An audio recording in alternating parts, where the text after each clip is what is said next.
welcome to my sewing room.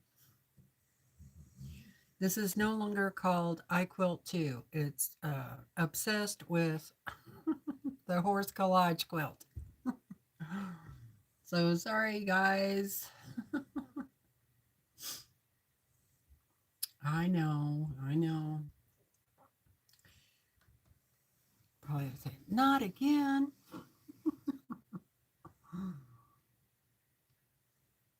I will start working on something else eventually. All right. So I'll just give some people a minute or two or 10, whatever. I know I'm a little bit early. Oh, got some people. Hello. Hello, hello. How are you today? Hi, Polly. Hello, Jamie. Hi, Melanie. Hi, Melanie. Hello, Lynn.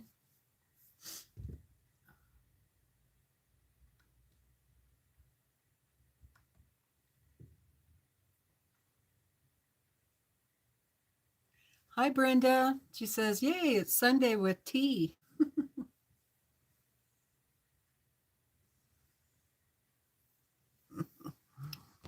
That's funny. That always kind of gives me a giggle when Brenda calls me T, because a lot of the places where I worked, always shortened my name for some reason, and so they always called me T.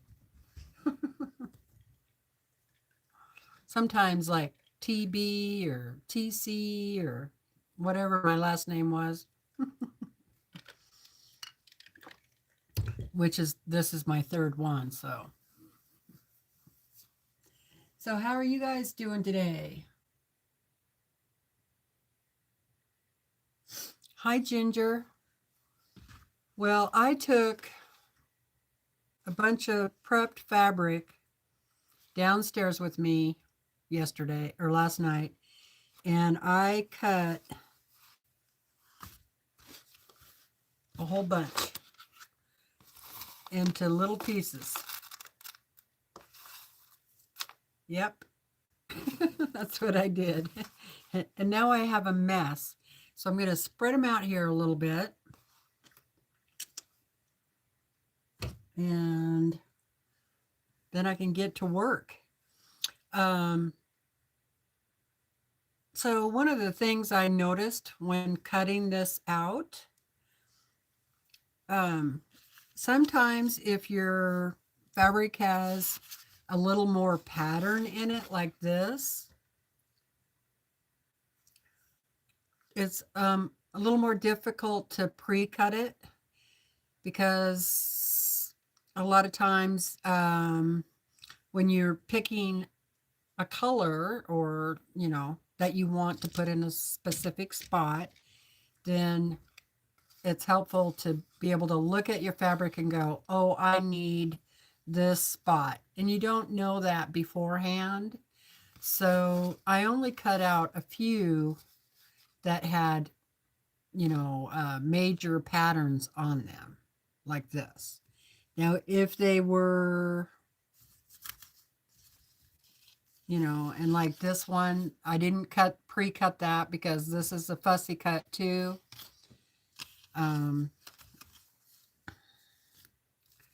And this one, I guess I could consider that kind of a fussy cut, although there were parts of it that I cut out beforehand. But fabric like this,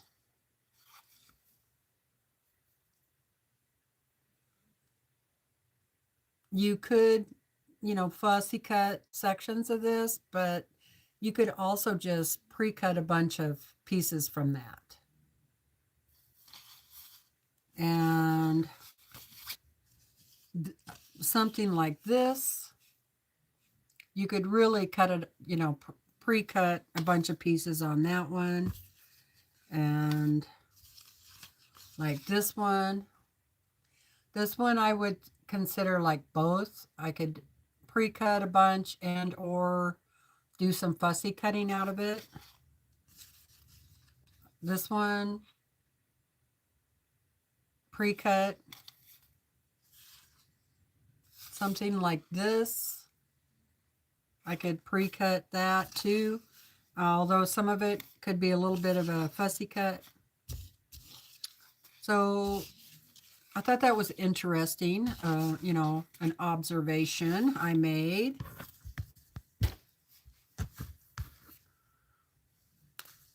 All right, so I'm going to have some fabrics that definitely will be for pre-cutting. And I wish I had more room. I almost wish I could put like this horse right here in the middle, but this wall is at an angle here and it won't fit there. So,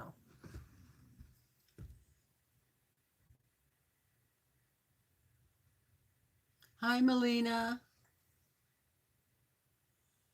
Hi, Mary.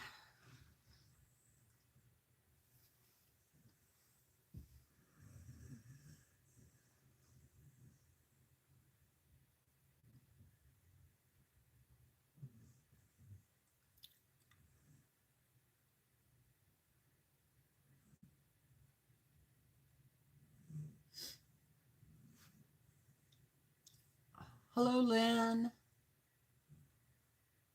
Thank you.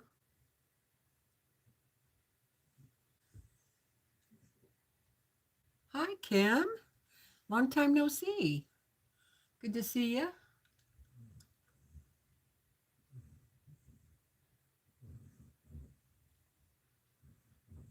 Okay. Please say hi again if I happen to miss you.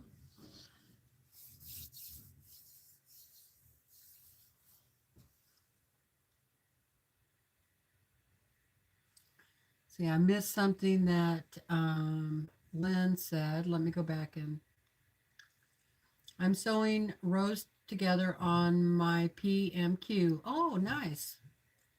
Almost finished. You're anxious about putting it on the long arm? Or it goes to your long arm? Are you doing the long arming? All right. So, unless I have a place to really spread these out, it's going to be a little difficult picking through them. This is why I would like more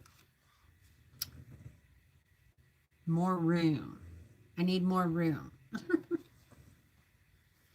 I guess I could spread it out over there.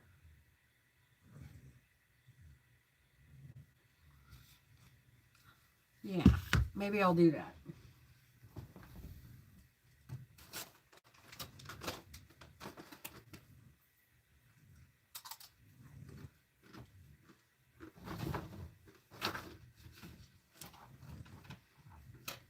Let me see. I can put this right here. That'll probably be okay.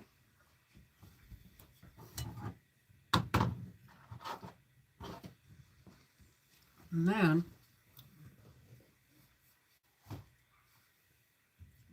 I'm going to put a piece of white. Ooh. I don't want it too fuzzy. I think I'll do it on the back. Piece of white. It's like batting, but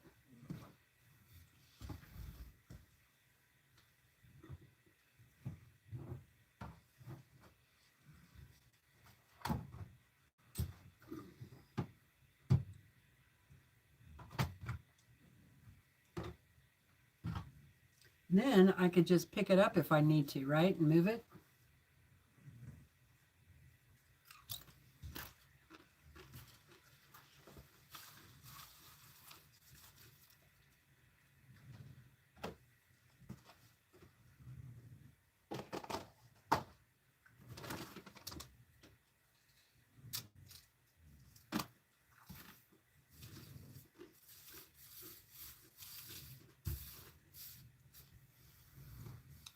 That's a lot of pieces. So I'm just trying to get a little organized here and visit with you. And I'm probably not going to be on as long today. Brandon's taking a nap right now. And as soon as I hear him get up, I want to see if he wants to go for a Sunday afternoon ride or drive, you know, and because I want to look for mushrooms. And, you know, I just want to, I'd like to get out of the house. And it's a beautiful, beautiful day. It's nice and sunny. It's probably like 74 maybe. So,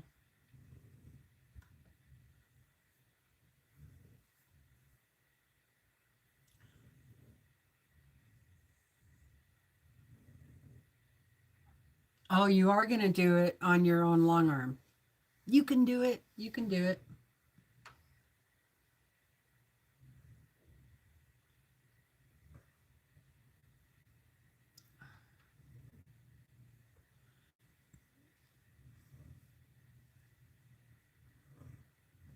Oh, thank you, Ginger. I didn't have um, a lot of time to look at that, and I wasn't sure uh, exactly who sent it to me. So thank you for saying something. So I'll definitely go check that out. Is that going on now? And thank you so much for thinking of me. I appreciate it.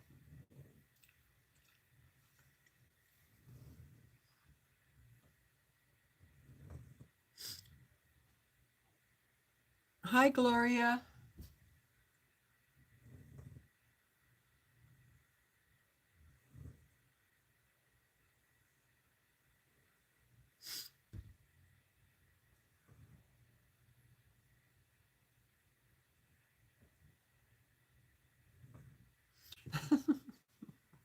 Thanks, Lynn. Lynn is listening to my calming voice to calm her down so she can long arm. I hope it works. Remember to do a practice section first. Make sure your tension is okay. And I don't know what kind of long arm you have, but mine is a Grace, and they like the needle to be offset just a little bit. So when you look at the needle straight on, you can see the hole where your thread goes in.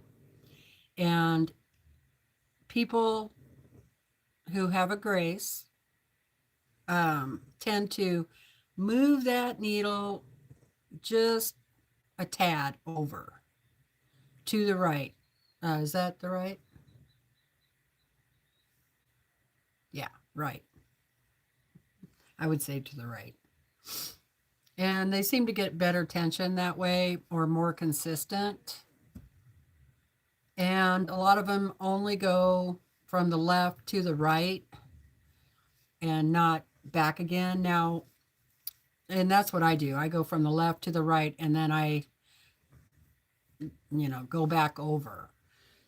It just seems to do better that way. But the funny thing, when I used to have the Brothers sewing machine on there and I used that thing didn't care.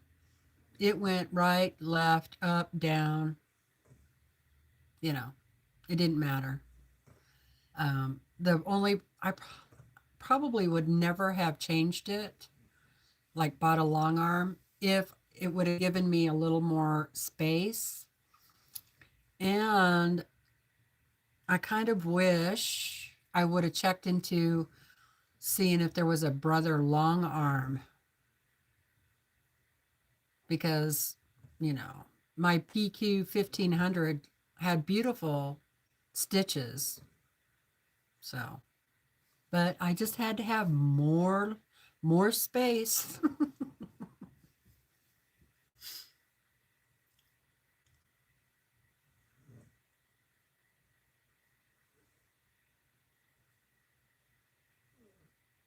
Oh, you have the 21? Okay.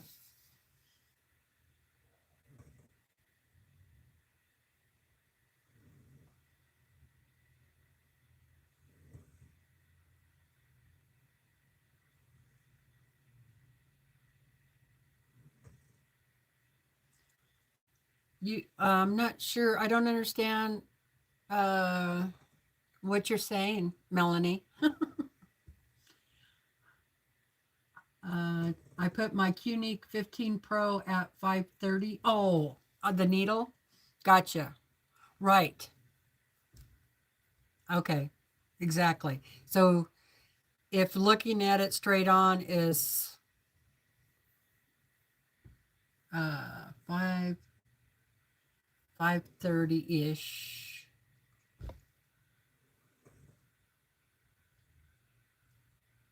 I get what you mean. Yeah. And that's what I think a lot of people are doing. In fact, I found out that they move it over even further than I do. And so the next time I put my machine on, I'm going to turn it just a little bit further and see if I get better results.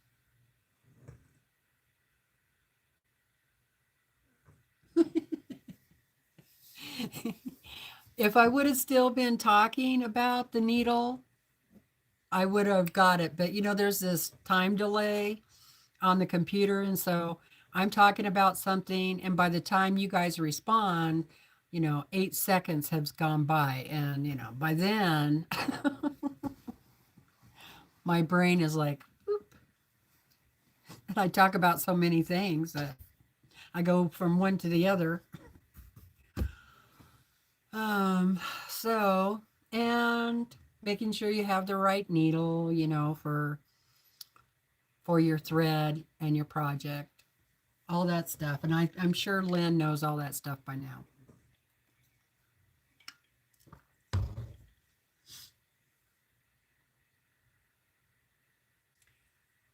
Quilted Twins has a boutique sale for $6.99 a yard. Ooh. Hi, Sarah. I'm going to have to go look at that. They got some pretty boutiques.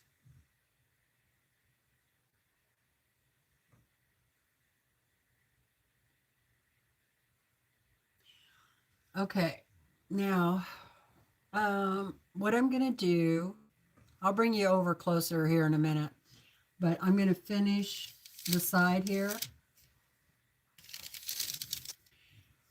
And then I can move this over because I need to work on this side over here. And I'm just gonna, if I find a piece as I go, as I'm working on this over here, if I find a nice piece that I think it'll look good in here, then I'll put it in. But I'm not going to stress that part like I did yesterday.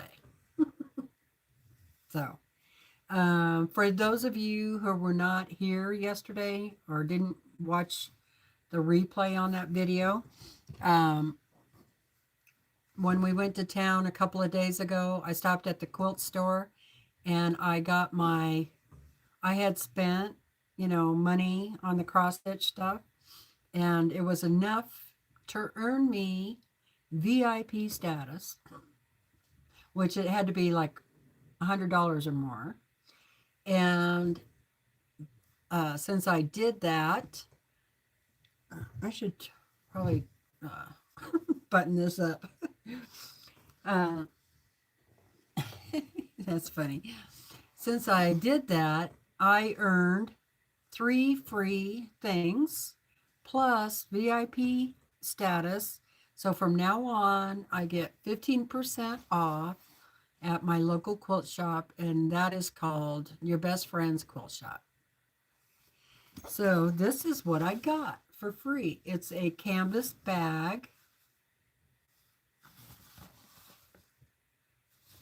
Isn't that nice? And it says, Your Best Friend's Quilt Shop. A little sticker there. And it has a nice inside. And it also has a nice pop-up zipper.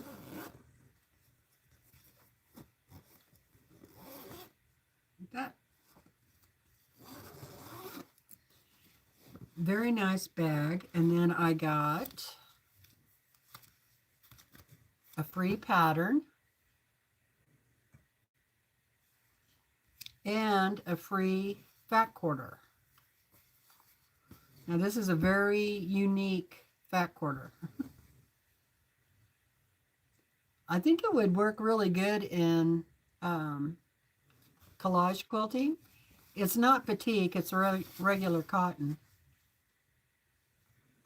I mean, it already looks like a landscape. Just have to add a few more things to it, you know. Looks kind of like a desert landscape. So that was free. So that can go in my pile, and this can go in my pattern stuff. And like I told everybody yesterday, on the way home Friday, we stopped along the river and tried to do a little bit of fishing. We didn't catch anything. We didn't get a bite or nothing. But Brandon said that this would make a good fishing bag, and that all I would need to do is put holes in the bottom of it, and then we could use it, you know, when we caught fish, just throw them in here.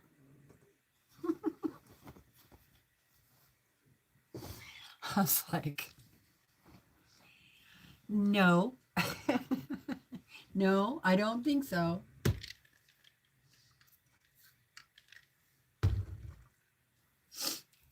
Hi, Mona. Okay, so I think I'm going to bring the camera a little closer, and then I'll get to work over here on this side, and we can visit for a little while before I bug out. Yeah, I definitely think I'm a little bit allergic to fabric, because every time I come up here and start working with fabric, my nose starts itching. It's either that or somebody's talking about me, right?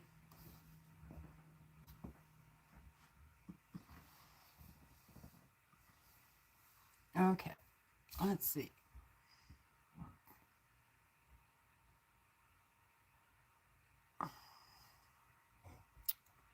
So let me bring that. I'm going to be working on right here along this edge. I don't have very much to do.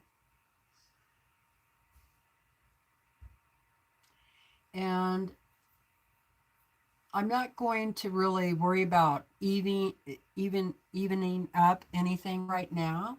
I'll do that before I put this on my background fabric. So right now it's just gonna get some pieces in there. And so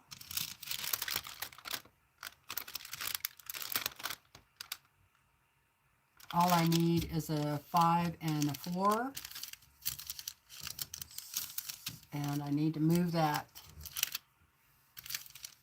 pin.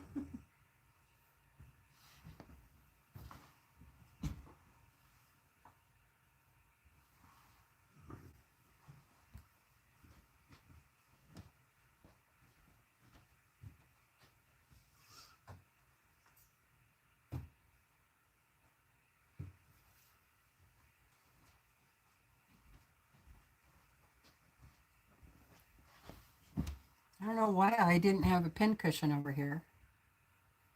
Here's my little chicken. We made this online with the Tula Pink fabric. Isn't that cute? Got a little tail.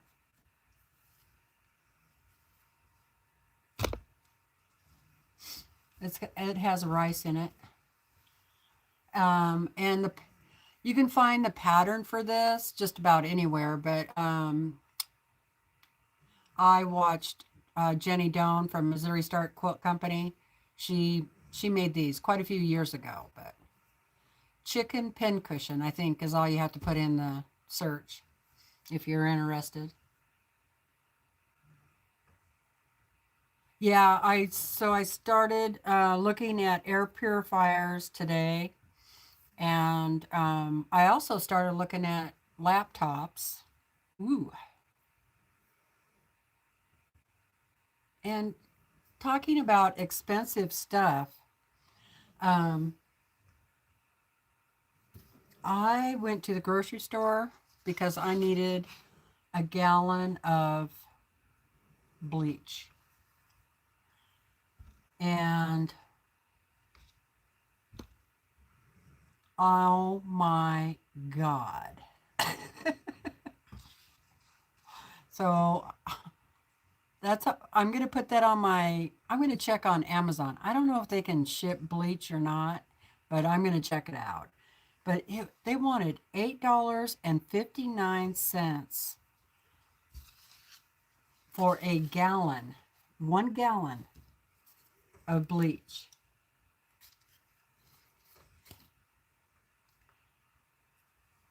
And I know a few weeks ago, I was going to pick up a gallon of bleach, and it was like 4 something. And even then I thought, boy, that's expensive. And I thought, I'm just going to wait until it goes on sale. Well, I waited too long, obviously. Now, the other thing you could do if you want to fussy cut your fabric is, let's see, what piece do I want there? I want something kind of light. Might do this one. Okay. I'm going to, yeah, I think I'll fussy cut this. And now what you could do, if you want to do it more like applique, you peel this back, all right, and have a nice soft pencil. Oh, I don't know if it was concentrated or not.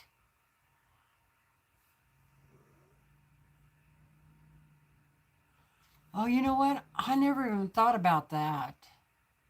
Hi, Suzanne. Yeah, I'm going to have to look. Now, I just move this over and bring this piece up here. And then sketch out what I need.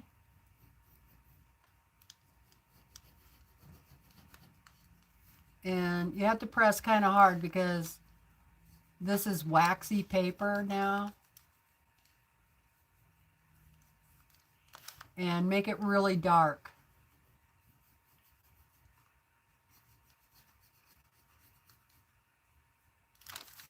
Okay, like that. Now, I still need to be, you need to be able to see that, and so I'm just going to now re-sketch it on the back.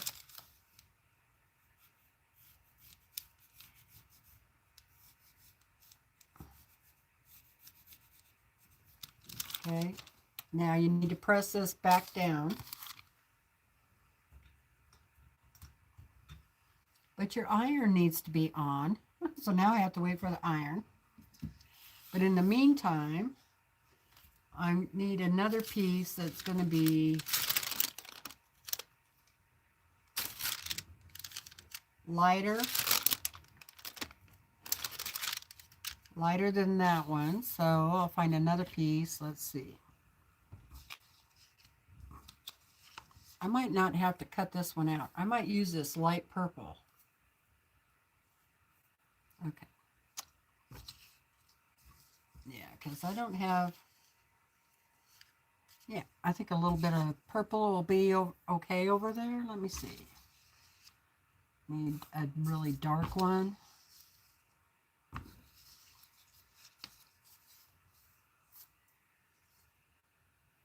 So I can use these long pieces. All right.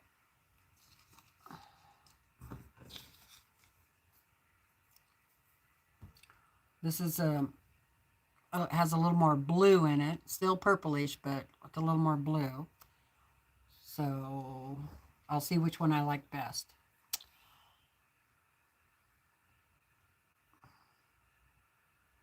Hi, Geraldine. How are you doing?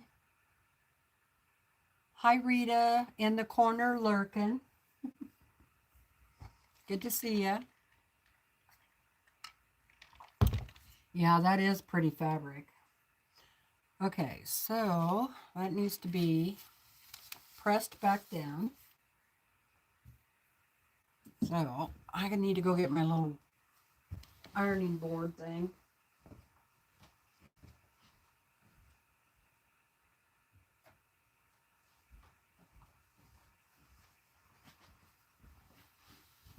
This.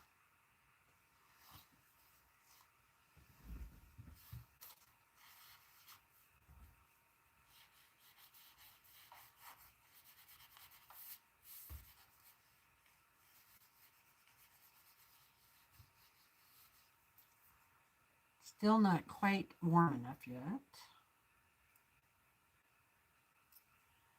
Make sure it's tight.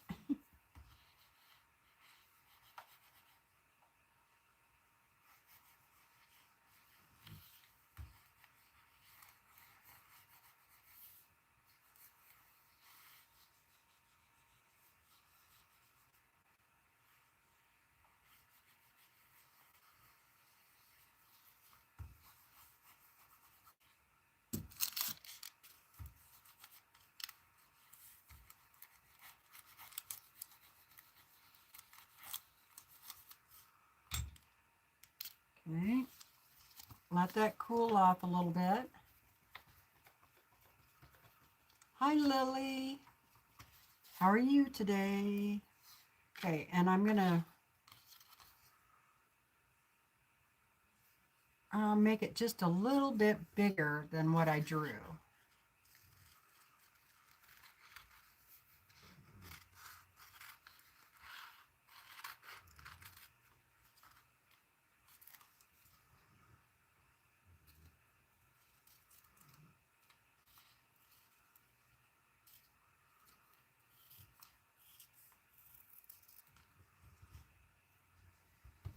Okay, there's my piece. So that one's a fussy cut.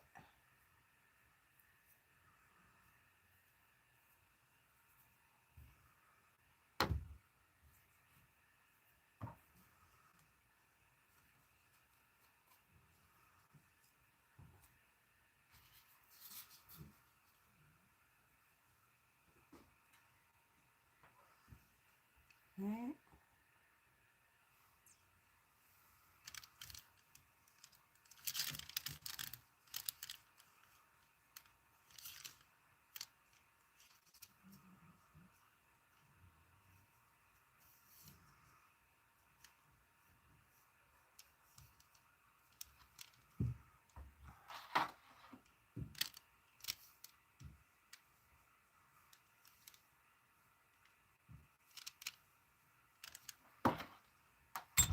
There we go. There's that piece. Thank you, Kim. Thank you, Lily. Thank you very much, ladies. Okay. Now, I'm going to use this one, I think. And again, I could do a fussy cut there. Let's see, where do I want?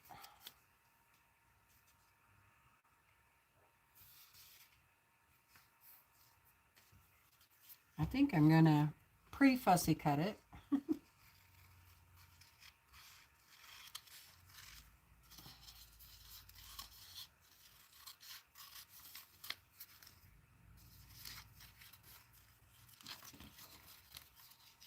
Okay.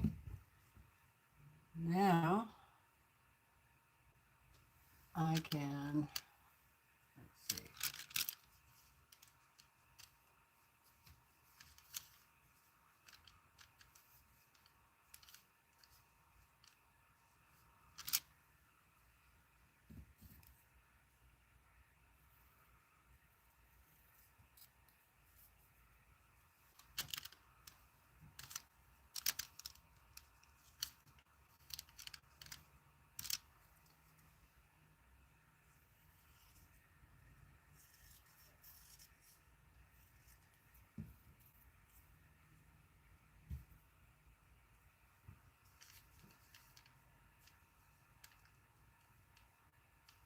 Okay, most of this is going to go under those other ones because I like the lighter color to go under the dark.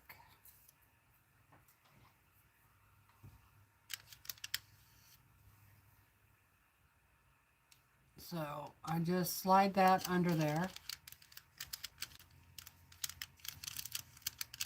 and move it around.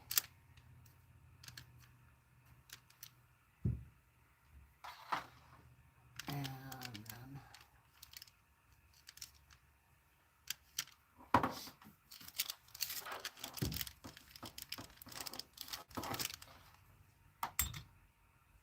there we go. That could have been a little bit lighter in color than what I did. Oh yeah, I was going to use this purple thing, wasn't I? Okay, let's try that.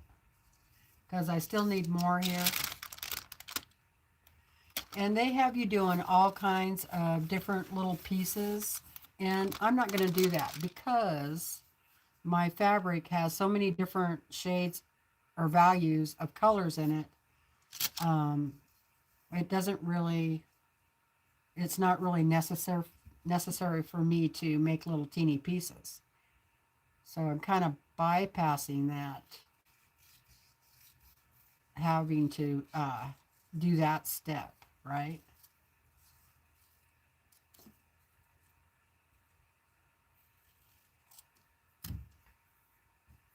All right.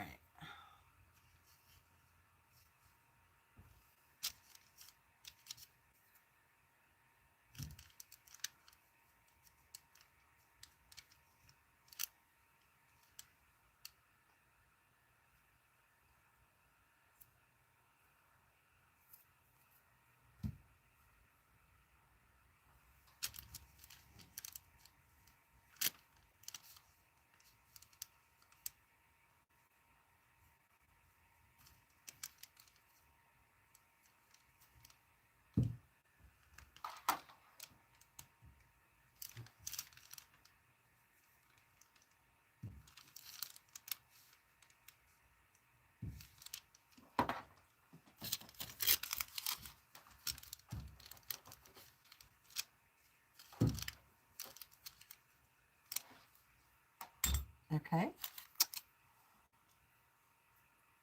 Coming along. And I need a little piece right there because that one I just put on there wasn't quite big enough. So let's see. Do I want to put like a flower over there? Or I could put a circle. Where'd my circles go? Oh, they're there. Yeah, here's a nice, let's see what this circle would look like.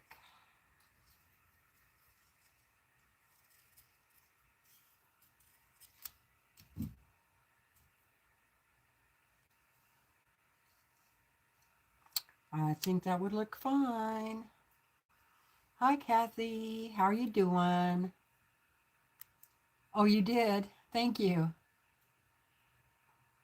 Oh, I've been on for about 39 minutes. Yeah, people don't always get the notifications like they're supposed to. I don't understand why, but thank you for being here.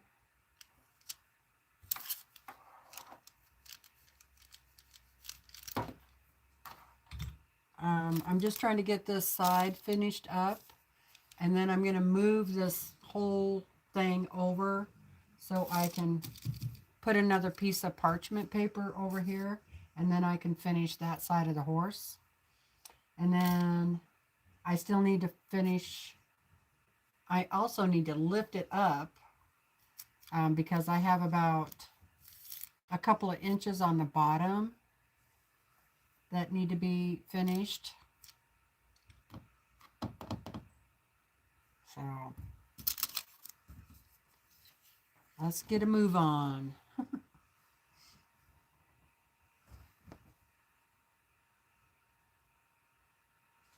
Okay, let's see.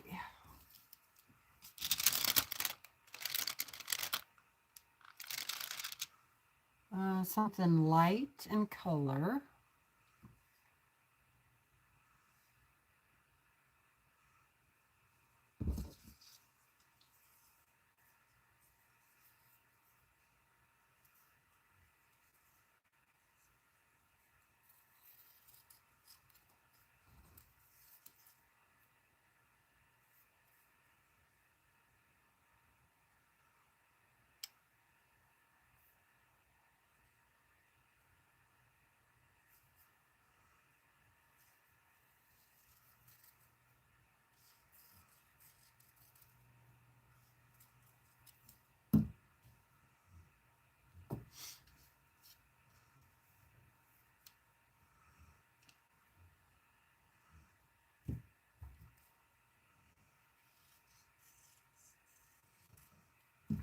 Just trim a little more of that off of there. This one is light, so it's going to go under the darker stuff there. So I just need to lift that up a little bit. And then I can slide this under there.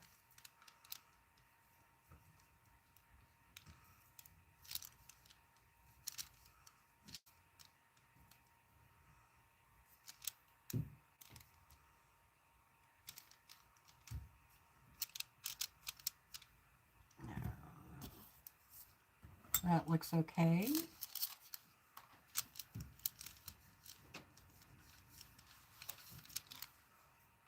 Sometimes things just move along pretty darn fast, which I'm happy about. Okay, so another light one, but not as light as that. Let's see.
I kind of cut it at the wrong angle there.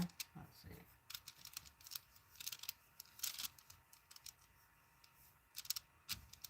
Yeah, that might work. Let's see what it looks like under there.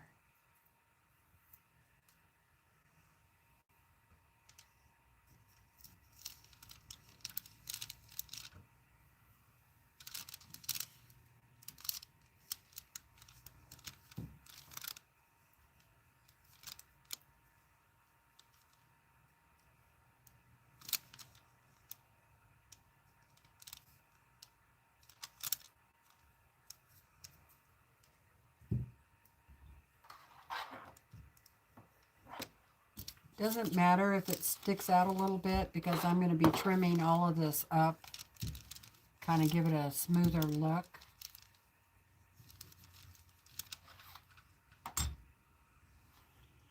How is that looking? Hi, Andrea. I know it is weird with notifications.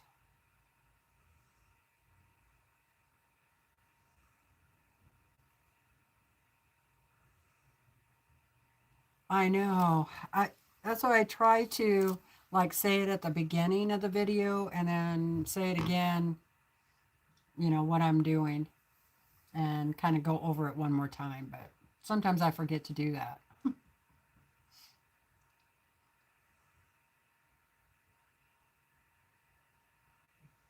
Yeah, I don't know why sometimes you get the notifications and sometimes you don't. It does the same thing to me. So go figure. All right. If you figure it out, let me know. All right, one more piece right here. Let's see what that's 5. Do I want?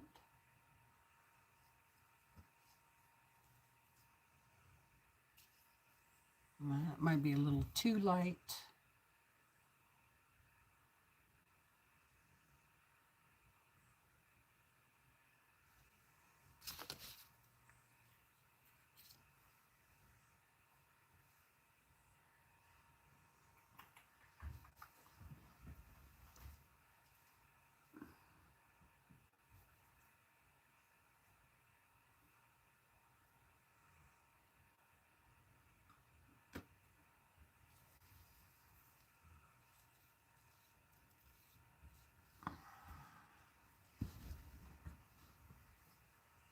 All right, this might work.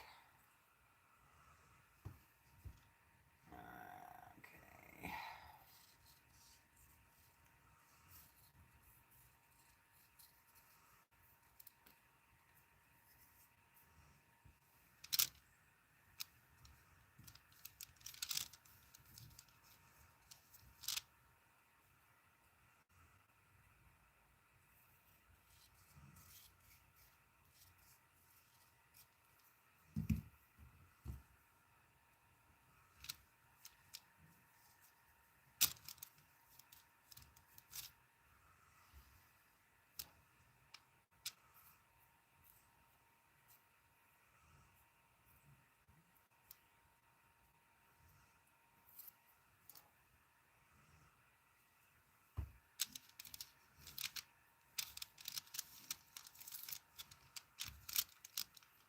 See, do I want this on top?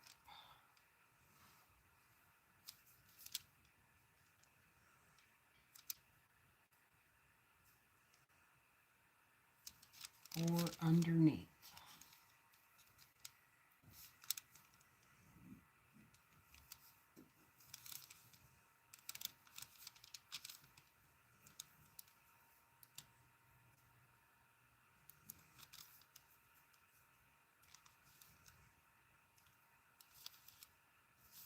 I think I like it underneath. So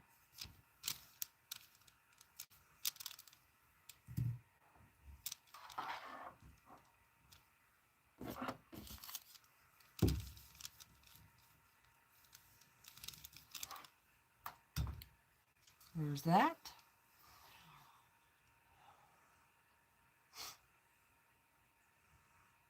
Busy day today, dog walking at 6:30 a.m., laundry, vacuum, dishes, finally relaxing and watching. Yeah, I had a busy morning myself. It's great to have you here too, Andrea, and she'd like to know how everybody is doing.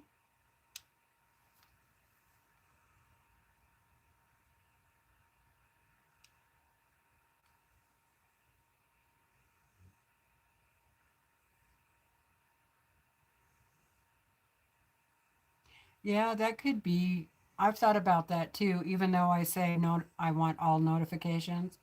I think maybe it only allows you 20 or something. I don't know. No, I haven't made any of the socialites, Kathy. I'm one-minded right now. I even said I was going to work on the layer cake today, and I haven't even done that. I'm just totally focused on this horse. I become obsessed.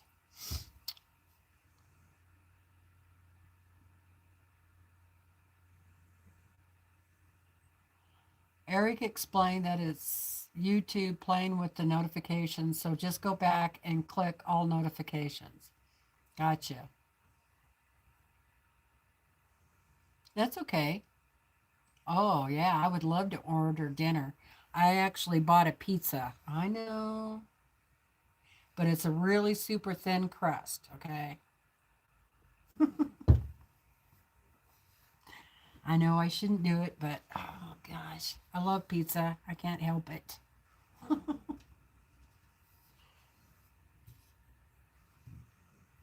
right, let's do it. Just a little bit light there. I think I'll just extend this color here.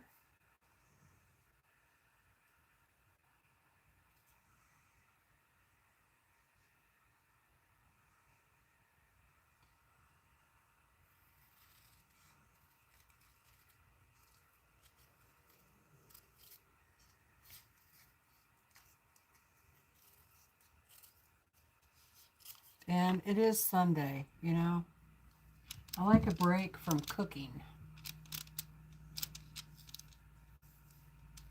Oh, I didn't make that long enough. Let's see. I'm just going to cut this whole piece out. And then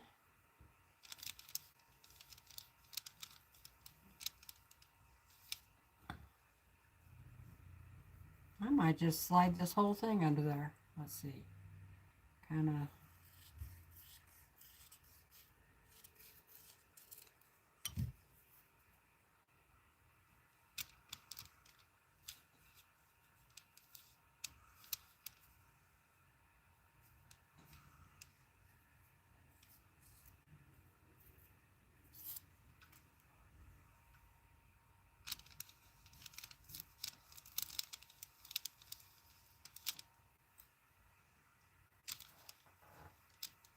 Might help keep all those little pieces together.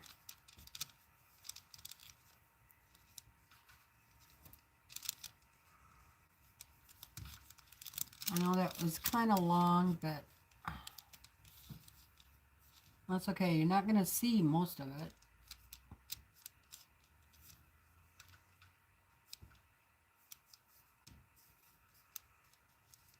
There. I like that.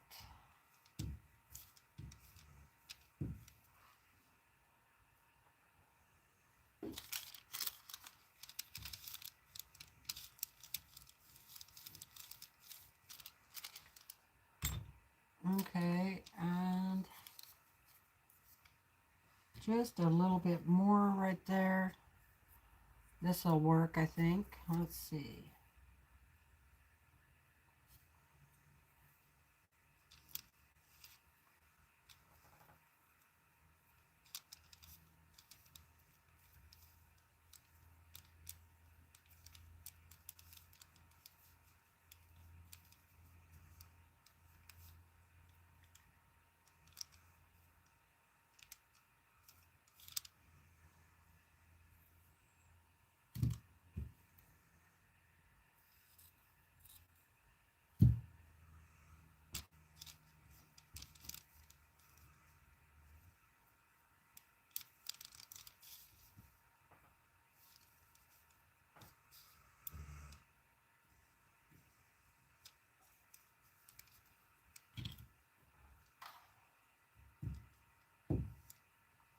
That was a really tiny piece, you know. That was just kind of to fix that line right there, you know.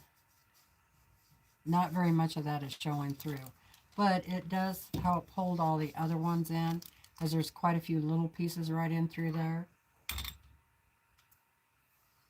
Okay. Hey Shirley, how you doing?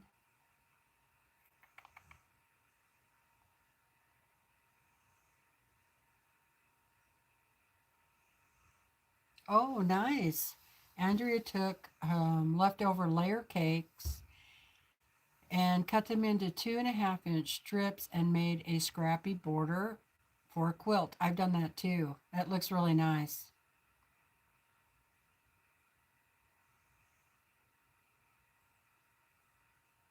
Yes, I've been thinking about it. I'm trying to decide if I want to do a collage back background, or just find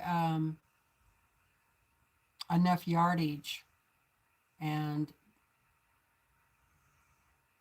iron it onto a big piece, you know, a decorative type fabric that would look, it would look good on.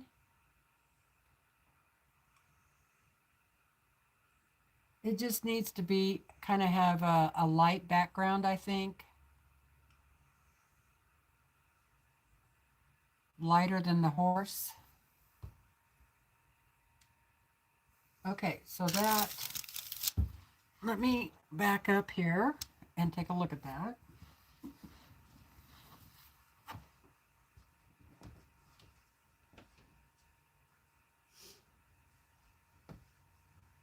Oh yeah, I think that looks okay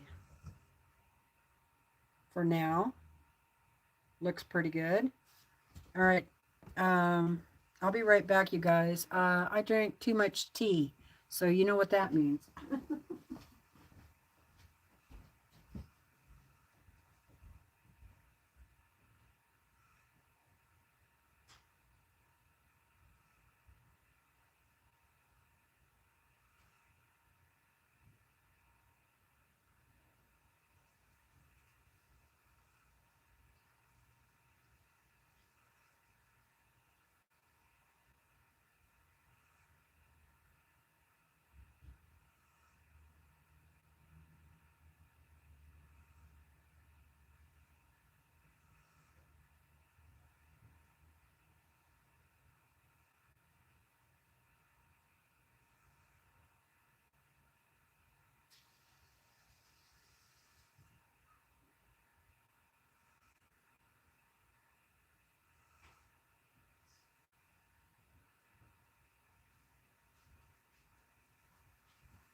Okay.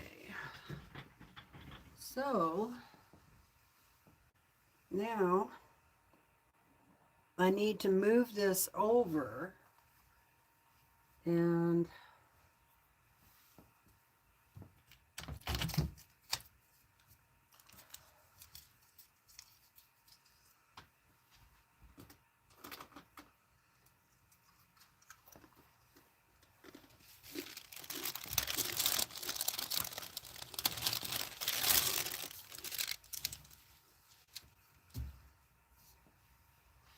okay, let me back you up.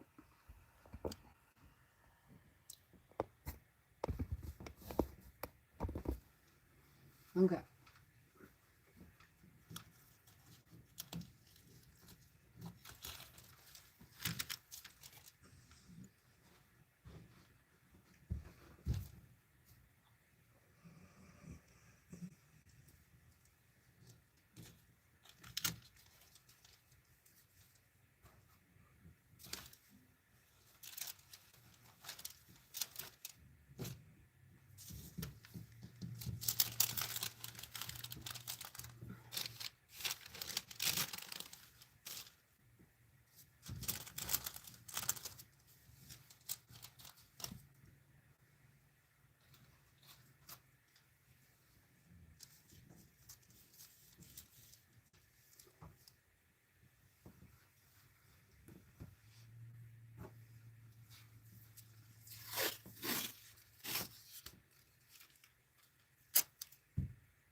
Oh, I should have moved it up a little bit higher.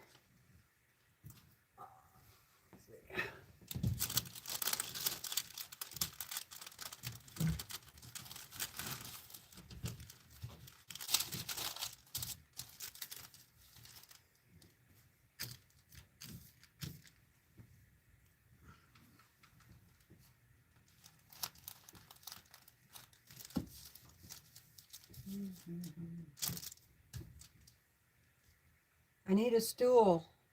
I need a stool.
Whew. I had to, I don't know if you could see up there what I'm doing.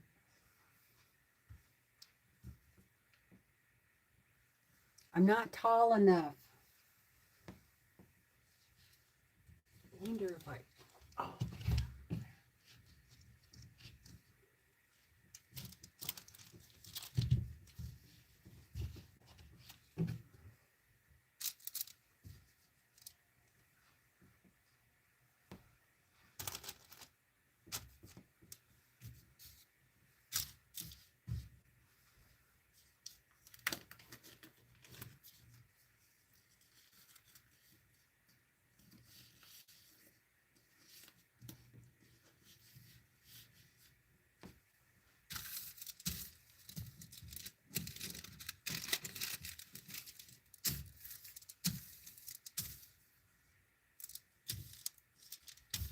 It's not completely straight, but it's straight enough. Okay. And now I just need a little piece of parchment paper right here.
I knew that glue wasn't going to work.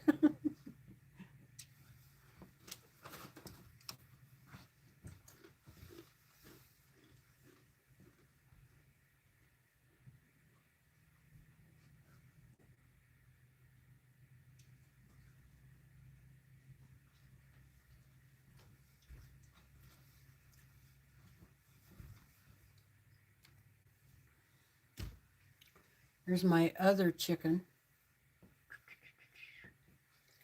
This is a big one. And it's made out of a orphan block.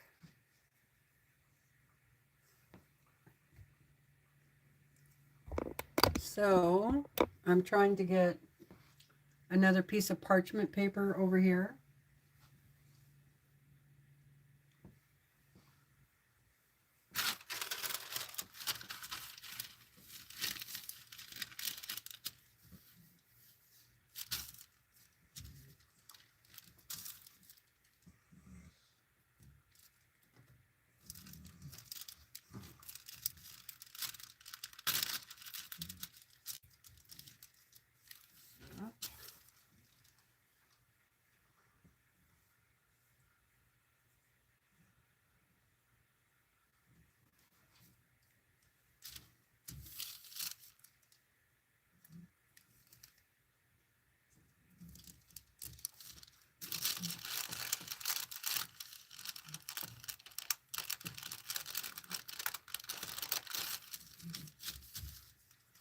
All right.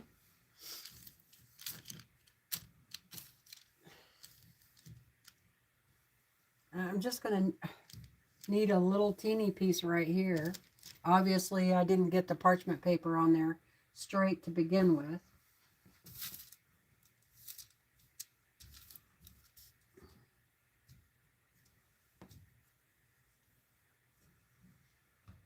Okay, now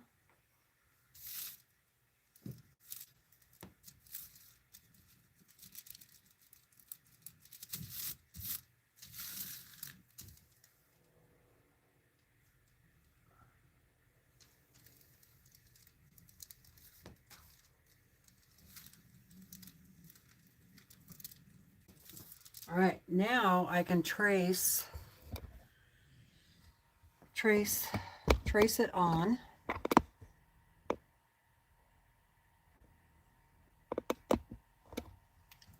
And I don't know if you guys can see what I'm doing.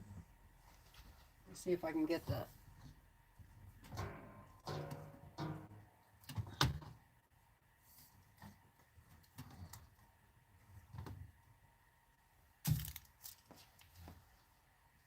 okay.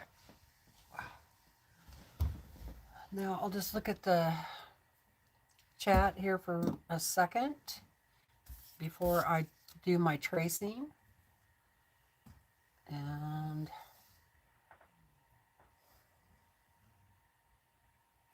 hi Kathy Quilts, how you doing, sweetie?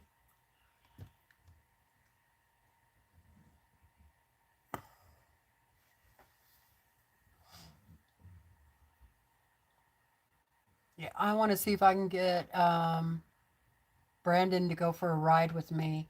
I want to take the dogs to the swimming hole, and then I want to just kind of drive around a little bit and see if we can find any mushrooms. Enjoy your dinner, Mona. Thanks for coming. Well, hello, Danielle. How are you today? Good to see you.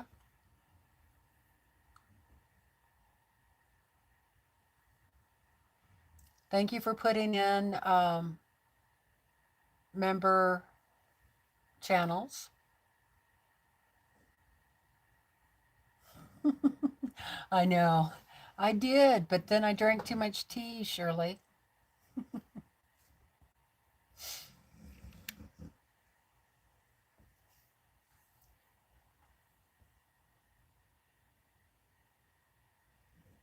Oh no, Lynn put a roll in upside down. Oh gosh, I hate it when I do that. Okay.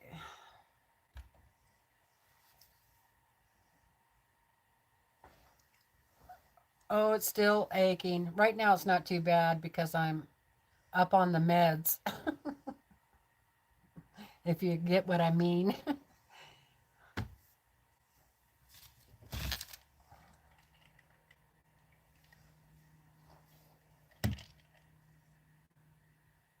Hi, Lorraine. Thank you.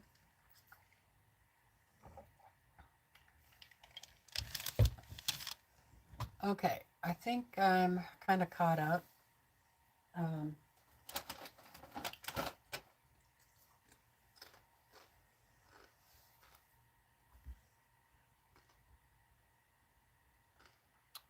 okay, so now, so I have the pattern under there, right? I don't know if you can see it really good. So now I just need to trace out my pieces.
And if I know the value,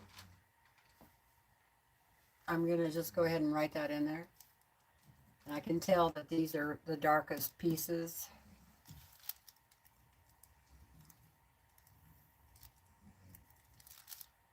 This is 5. That's probably 5.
Yeah, that's all 6. So that should be pretty fast to put in there.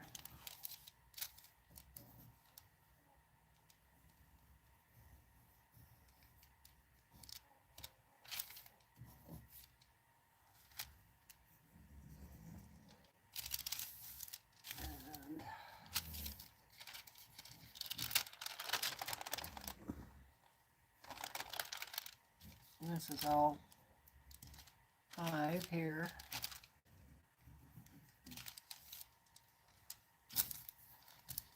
And all this on the bottom is the darkest color also. And I'm going to have to put a little, well, I'll save this for the end. That way I can raise it up again.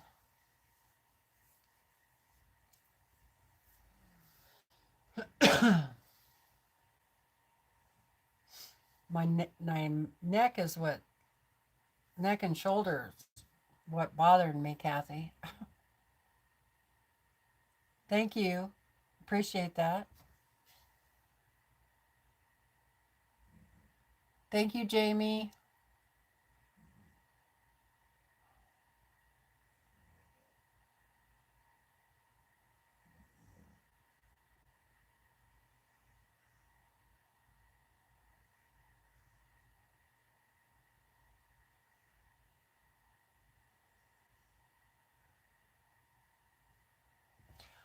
Well, all of this on this side is a variety. And so I could go ahead and start putting my lights in up here, which is what I should do. I like to have the lights on first and then the darkest color on last. So that's probably what I'm going to do. Now, I actually don't have that many super light spots, but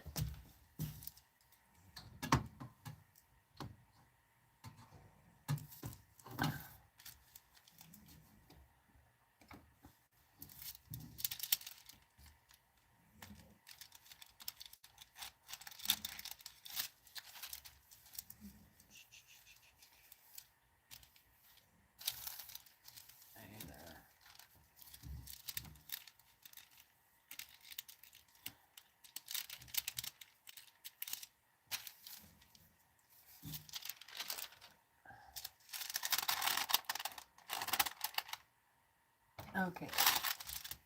This is 2 and 3. I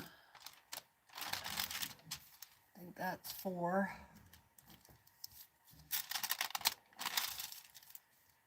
This is all 3, 3, 2, 2, 2. This is 1.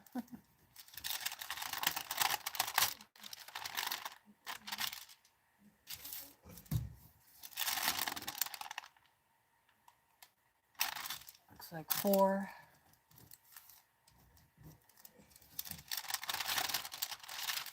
And that's 4. Okay. And I think this is 4.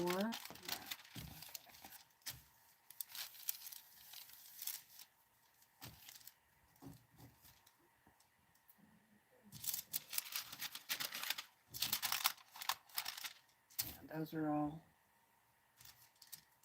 4, 4. And this was 3. Okay, I think I got them all marked now.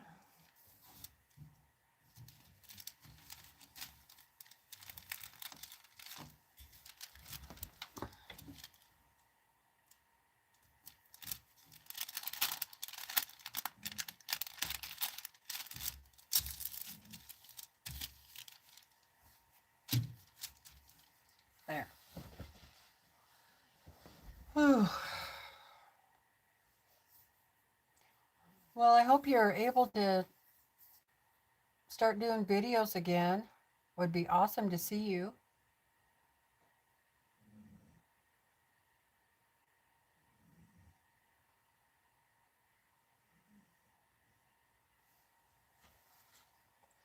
You can always do a pre-record and do it unlisted, and then, you know, upload it unlisted, and then watch it and see, make sure you like it. Well, watch it before you upload it, but, and then just put it on there unlisted.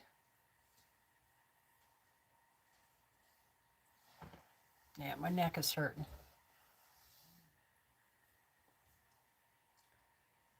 Yeah, and just be your creative self. I like that. Just be your creative self.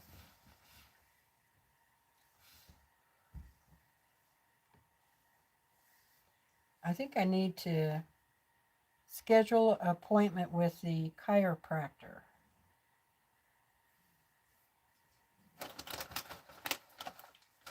Maybe go in and get adjusted. Because not only does it hurt, it goes numb.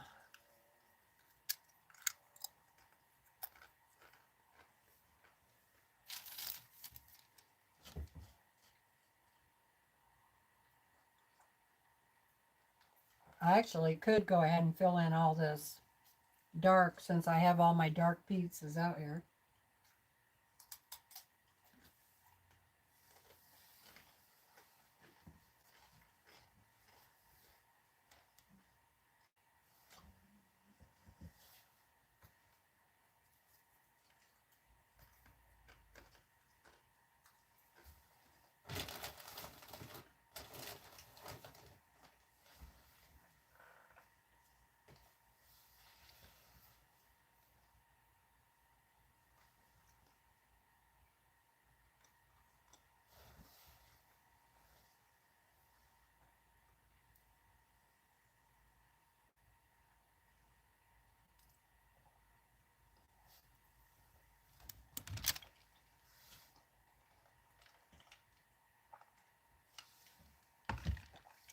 So,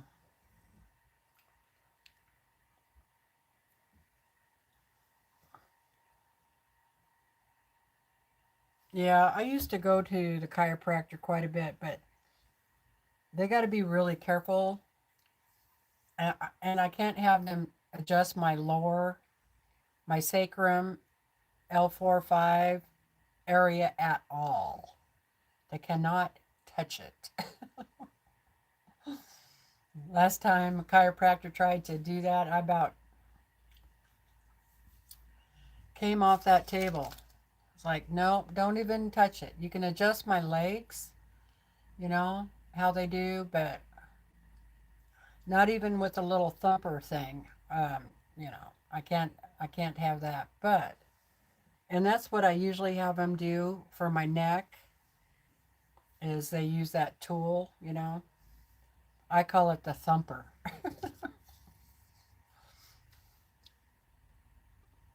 And I've needed to go for a long time too. It just is getting worse.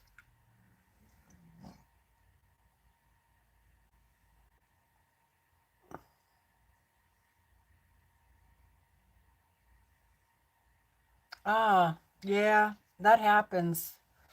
I've done that a few times, Shirley. And then I went and put the video the next day. I put the video on unlisted so nobody else could see that.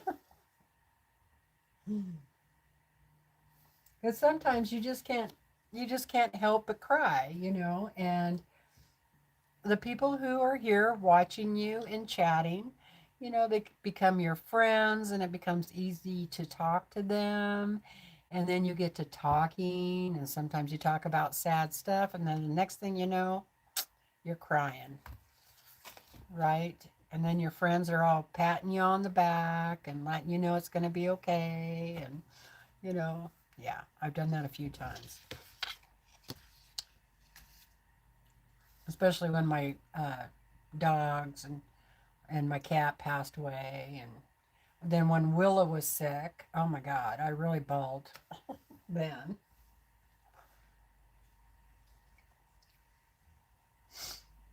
So I know what you mean.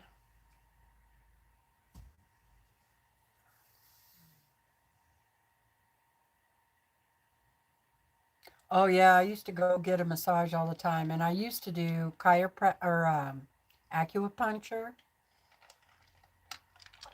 but because of the area we live in, you know, you have to drive an hour and a half to get there, and I just didn't feel like it was worth it because by the time I got there, I was so tense, and then I still have to drive home, and then what good did that do?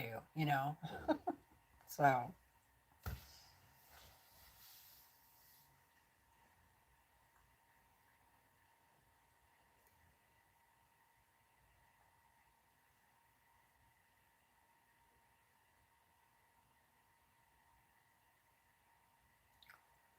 But uh, then the chiropractor guy was coming out here in the summertime, so I need to call and find out if he's going to come out again. So maybe I'm going to write that down.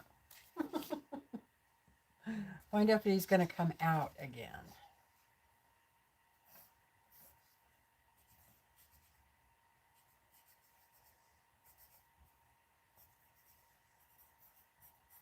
They usually hang it up down at the post office when the doctors are coming, because we actually, believe it or not, have a little clinic here in town, but they only come every other week, I think. It used to be once a month, but now during the summer, I think they come every 2 weeks. But nobody wants to drive out here in the wintertime. Yeah, it is stressful.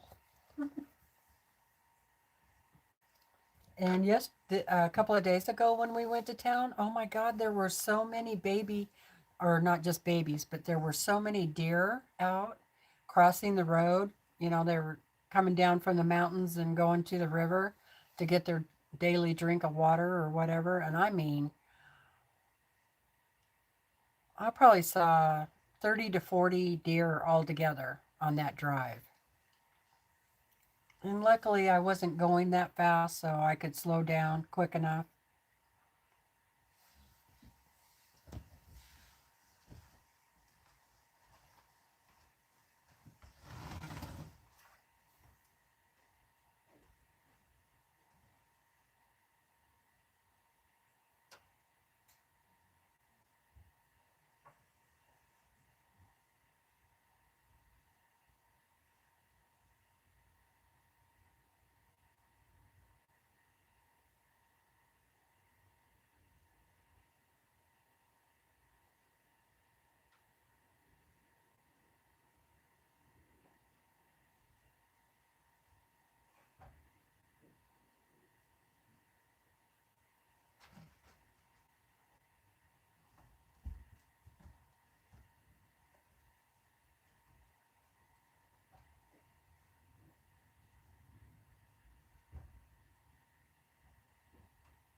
Willa wanted to go lay out on the deck in the sunshine. And I don't blame her. It's a good spot. All right, let's see.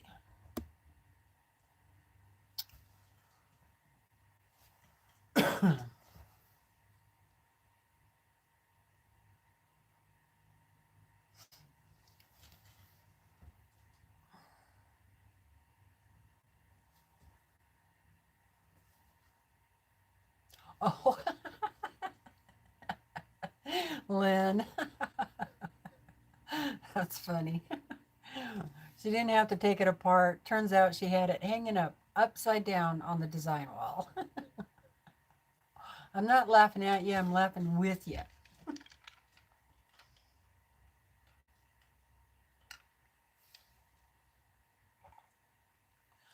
Yeah, we always have deer in our front yard every evening and morning too. And then every few days we have elk. So, but that's the most deer I've seen along the river road ever since I've moved here. There was a lot.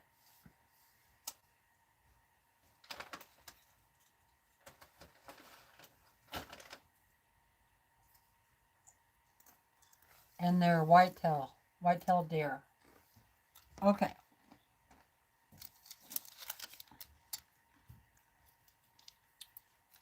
Now,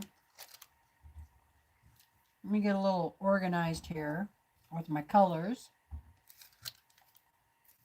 because these are all lighter ones. And I need the darker colors over here. So I will just move this out of the way.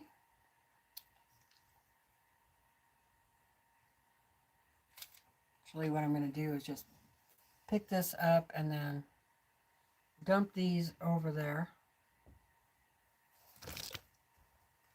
like that.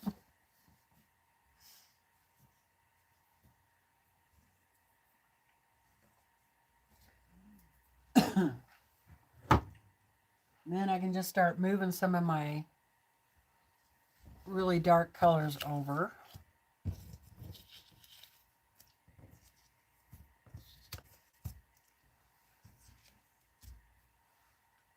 And I have some really dark blue ones here. I can have those.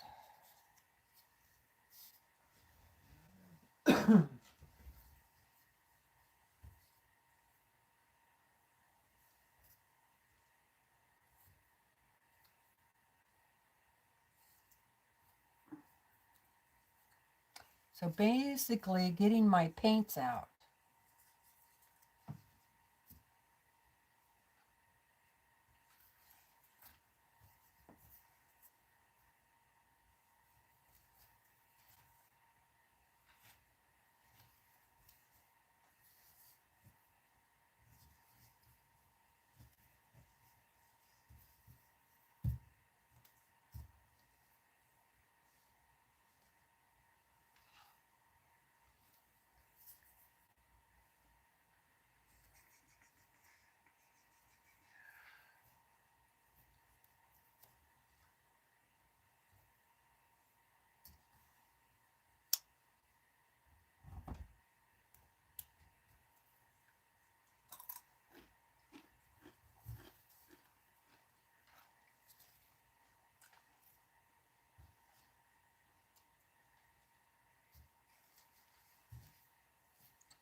Okay, I'm just going to kind of spread these out.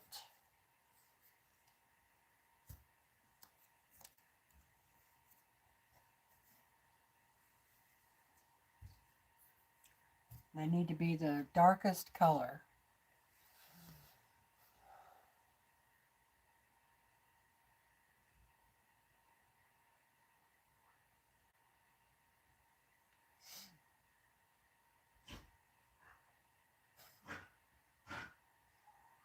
Well, at least you didn't have to pick that out, Lynn.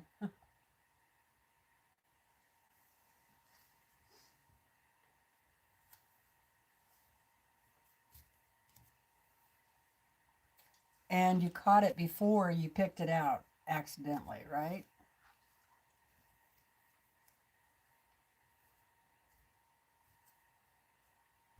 Because that would have been a real bummer if you started picking it already.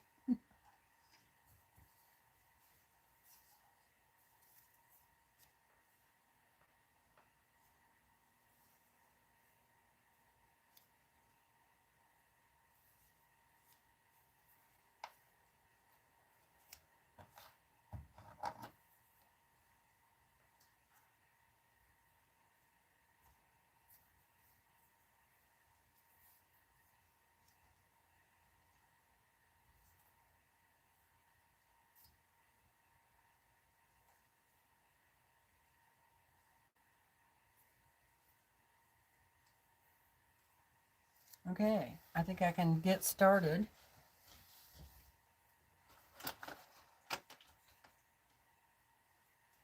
How are we doing on the time? 3:30.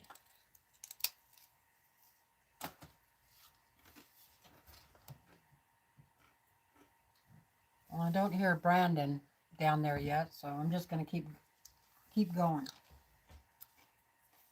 And this should go pretty fast.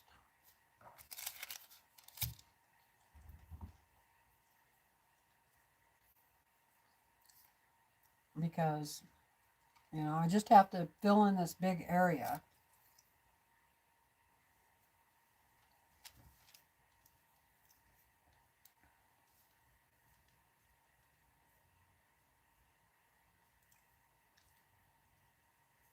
And normally I do lights first, but I can always tuck the lights in under the dark, so.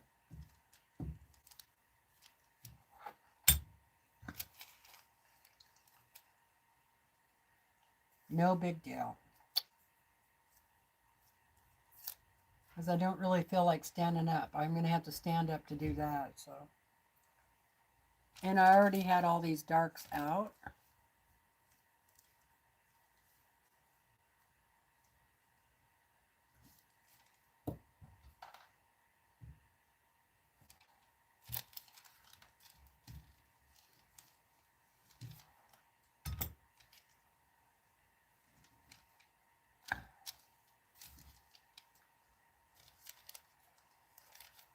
So I just kind of looking around to see if I have anything that shape.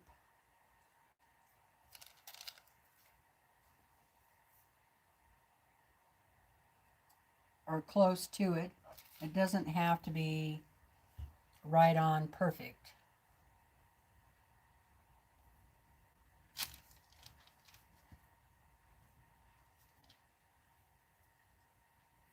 And it can definitely overlap more than 1/8 of an inch or a half an inch.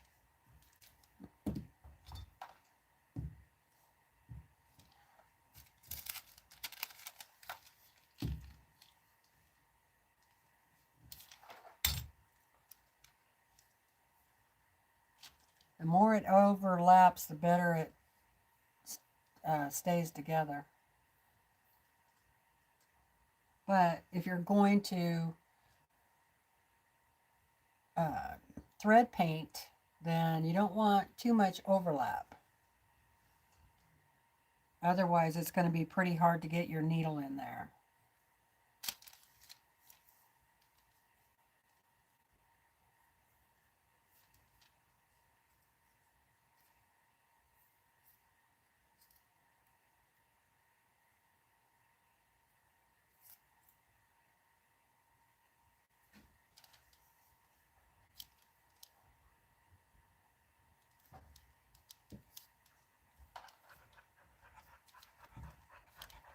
I don't know if everybody heard earlier or not, but last night I took a bunch of these fabrics downstairs and I just cut out a whole bunch of pieces so that I could just do this, grab a piece of fabric and put it up there and not worry too much about placement.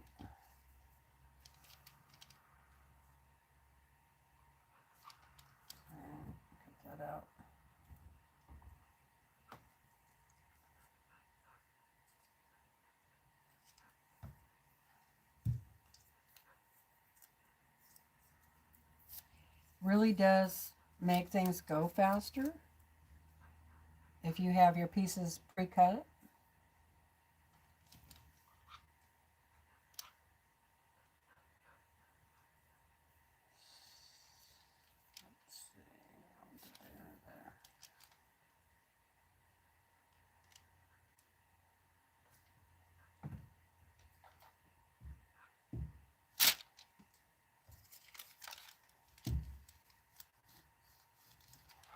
But some pieces you can't really pre-cut because there are some fabrics that you really have to fussy cut.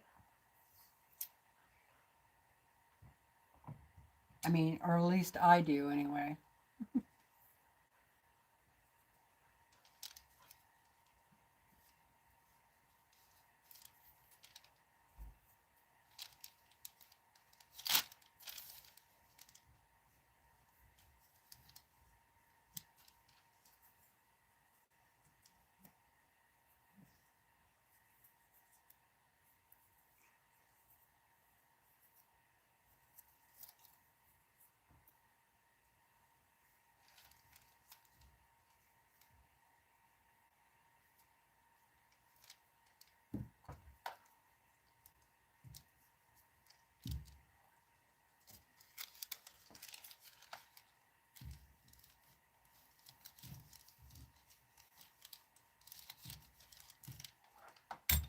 Do you guys want me to try and get you closer?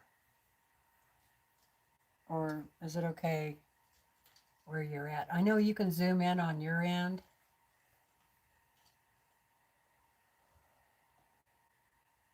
No, my dogs do not chase the elk or deer. The neighbors' dogs do, but mine don't.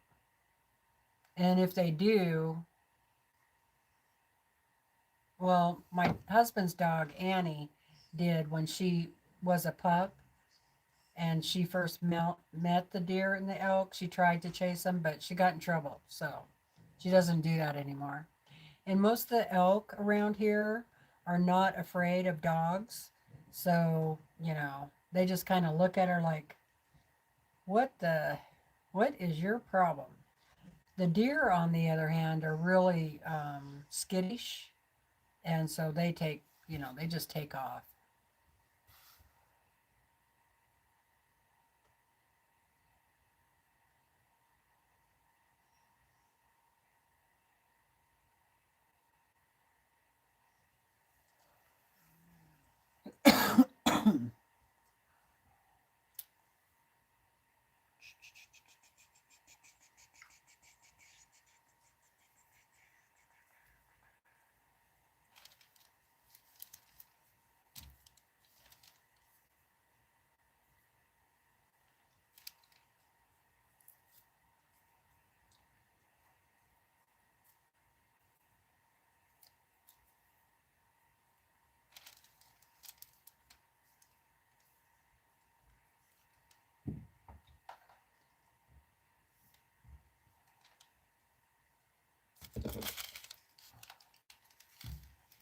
We're not supposed to let, our dogs chase deer or elk.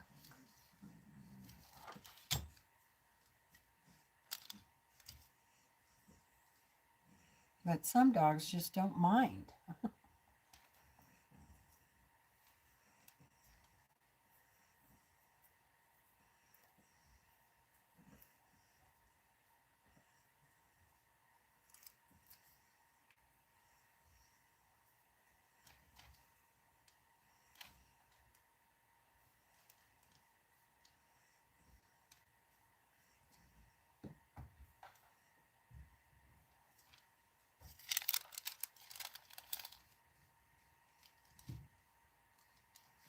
Years ago, when I lived in Oregon, I had chickens, which I loved having chickens.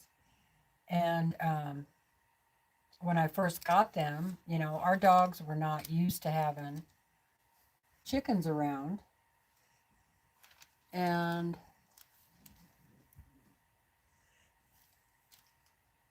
I was able to train. We had 4 dogs at the time, and I was one of my dogs was really little, and so she never really tried to chase the chickens. And then we had two black labs, and they were kind of older. They didn't care as much. I mean, they didn't try to catch them, you know. Um, but I had a border collie, and he wanted to herd them, you know, and he would not leave them alone. And you know, they get upset and they don't lay eggs if they get all stressed out. So I know this is going to sound really mean, but I tried everything. I really did. I tried everything. So what I ended up doing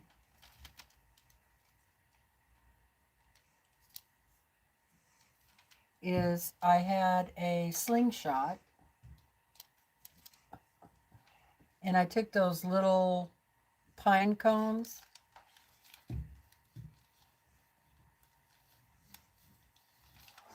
and in the back of our house we had what I call a breezeway. So it was kind of like a covered deck. And so I told Brandon, I'm going to sneak outside. I'm going to hide in the breezeway. You go ahead and the chickens are out. Go ahead and let Curly out. That was the border collie. His name was Curly. Go ahead and let him out. So I'm all ready, you know. So there he goes. Just like that, you know, goes after the chickens. And I was pretty good with the slingshot. And I got him. And that freaked him out, you know. And I stayed hidden, so he never knew it was me. And that really freaked him out. And then I waited right when he went for the chicken, you know, right when he was going for the chicken. I got him. That was the last time he ever chased the chickens. Because, you know, when I was growing up, my grandparents had a ranch, farm, you know, and we were raised where if you could not break your dog from chasing or killing your chickens, then you had to put the dog down, you know, and or find them a new home where they weren't on the ranch anymore. Most of the time, people just put them down. It's not like today, you know. And I wasn't going to do that. I probably would have got rid of the chickens before I got rid of my dog. But he quit doing it.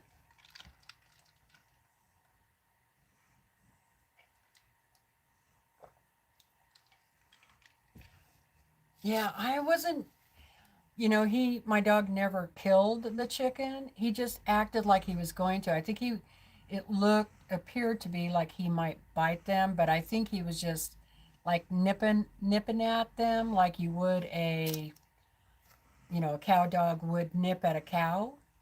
I think that's what he was doing. But now I also had pigeons, and we had another lab that we rescued. Well, you know, Cookie, the one that I started the collage on. So when we first got her, she was about 3 years old. And she didn't chase the chickens, but she loved chasing those pigeons.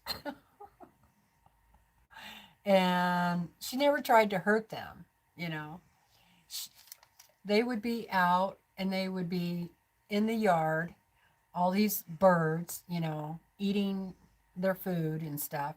And she'd come hauling buns out, and then she would just run right into them and they'd fly up in the air. And it was just a wonderful game, a wonderful game. And that didn't bother me, you know. It's like,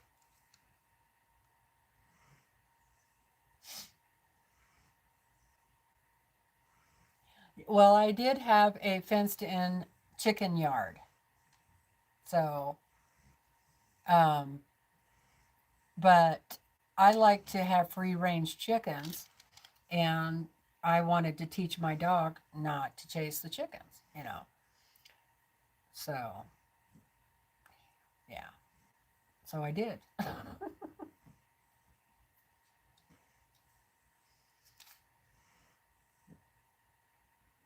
And that did not hurt him. I mean, it was a little pine cone, you know. It didn't hurt him, and it just scared him. He wasn't expecting that. I think he thought one of the chickens pecked him or something, you know. That's what I'm going to guess, but he didn't chase him anymore. Yeah, but he would spraying water would probably work, but then I don't know. He'd probably see me do it, you know, and I didn't want him to see me do it.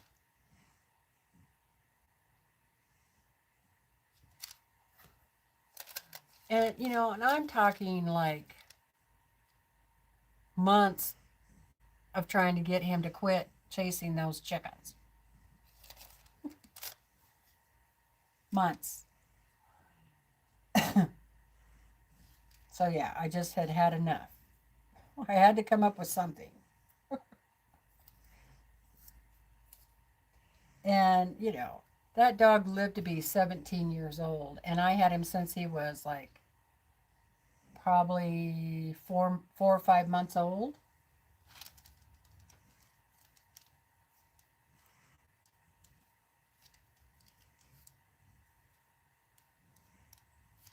Other than that, he was a pretty good dog, you know. But, you know, Willa, when I first got Willa, my border collie I have now, of course, she was about 2 years old, and she would actually try to herd me and Brandon. So we'd all go for a walk, and she would circle around us, you know.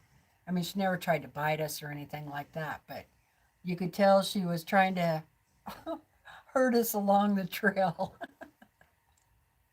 And when I get anything out, like I used to, you know, those old fashioned lawnmowers that don't have a motor, they're just the blades that roll. Oh my God, that dog. She tries to bite at that thing, you know. Whenever I get that out, or if I get a wheelbarrow, anything that has wheels that you push, even a dolly, you know, or a hand cart, she goes after the wheels. Yeah, a real mower.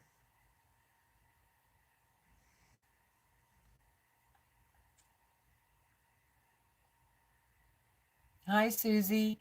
Yeah, I love border collies. They're such sweet dogs. They really are. Yeah, I had him for 17, and what I've had Willa now for about 10 years. So those are the two border collies I've had so far.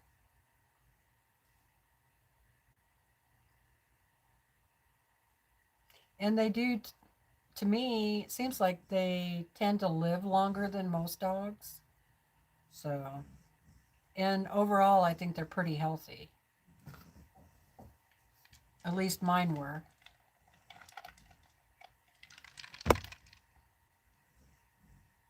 Willa did get sick that one time, but we never did figure out what that was about. She had a really high fever and she was really sick. And of course, it's always on the weekend when your dogs get sick, right? So I just, luckily, I had the vet's cell phone number, And I called and talked to her and kind of, she told me what kind of medicine I could help give her and what to do. And so I ended up um, trying to using like a eyedropper thing and getting her to drink water. And then I had all these cold, wet towels. And, the dogs, um, it's really hard to cool down a dog. And I couldn't put her in, like, if we'd had a stream close by, I would have laid her down in the cold stream to cool her off. But so I just used towels. So I had cold, wet towels over her, and I had them wrapped around her feet. Because that's one way you cool a dog off is through their feet and through their ears. And so yeah, I did that all night. And finally, her fever broke. I have no idea if she got into something or what happened. But it was like 2 days that she was just really sick. And it wasn't like parvo or anything like that. She wasn't foamy at the mouth, or she just had a very high fever, and she wouldn't eat or drink or anything. So, but since then, she hasn't been sick.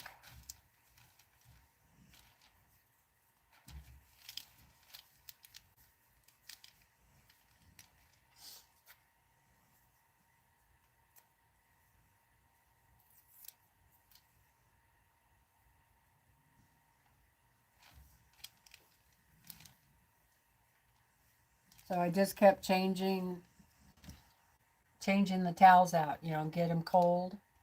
And I had a fan blowing on her too.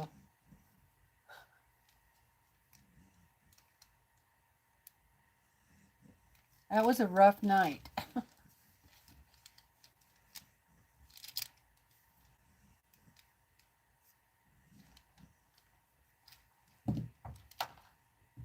For both of us.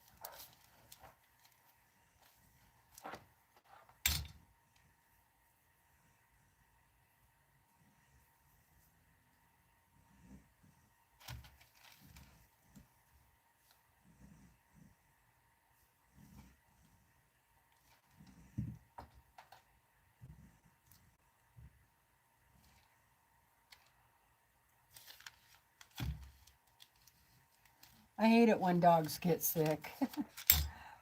They can't tell you what's going on.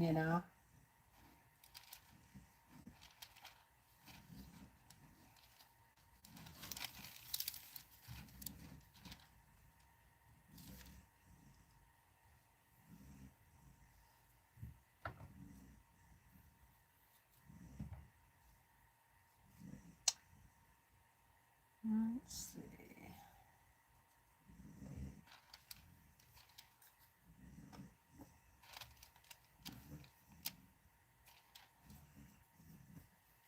Hey, Jess. How's it going, girl?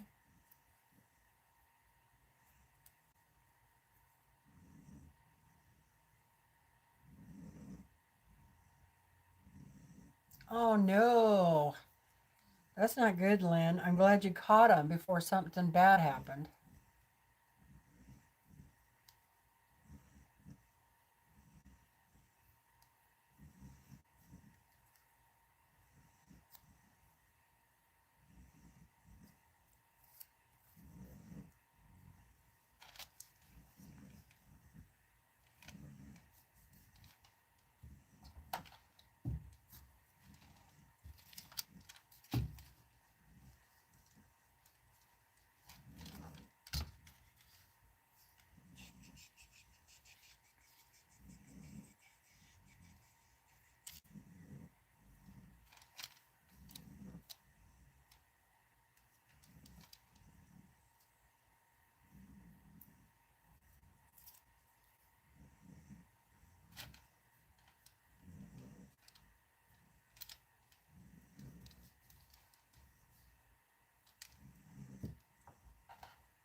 She's over there snoring away.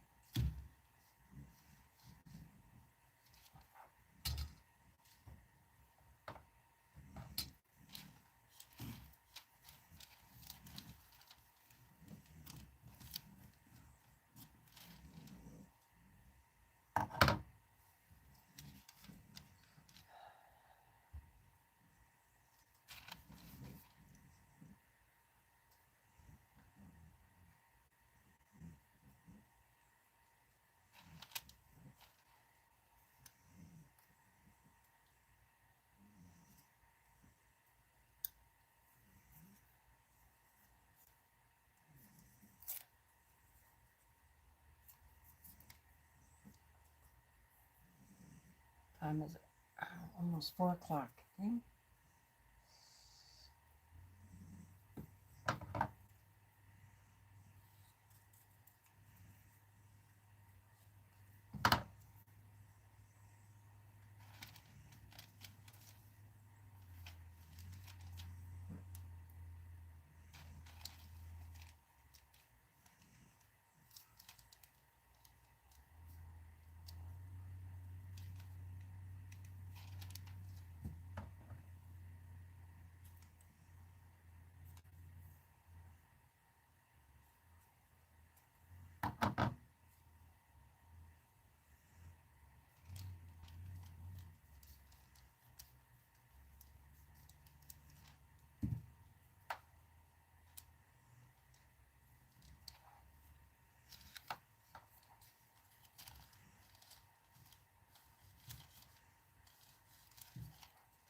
I'm getting quite a bit on there already. Okay, Shirley. Thanks for coming. It was really good to see you.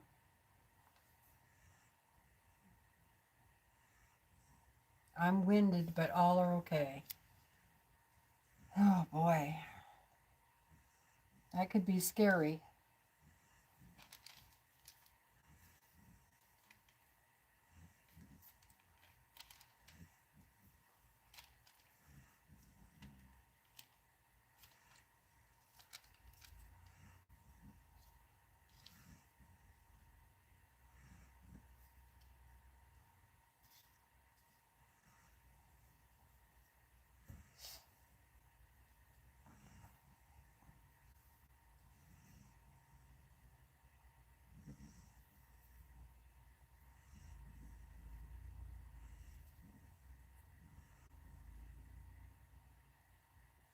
I taught my dogs to come to me when I say the word car. And so when we go on a walk and a car's coming, I just holler out, car, car, and they come running to me. And then they come to me and they sit down, and then I grab a hold of their collars, wait for the car to go by. So they actually come to me better that way than saying, come here.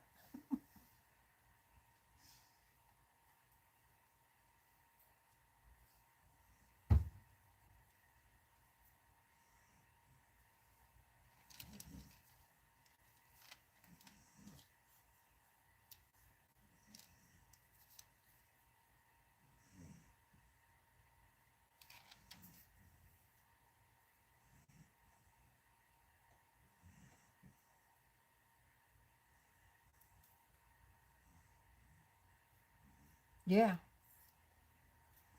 I did it for Brandon, you know, um, but he always forgets to use that command. So, and Brandon cannot hear the car coming.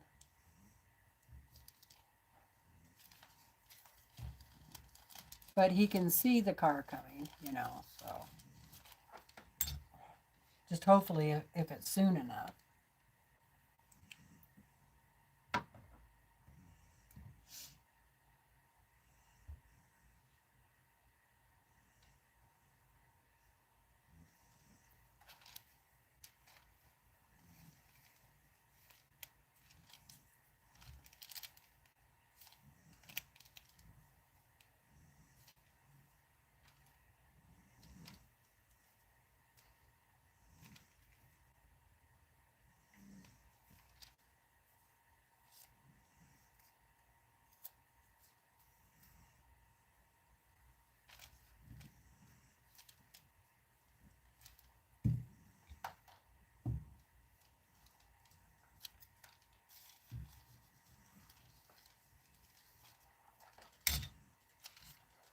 Moving right along.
I can't believe it's May already.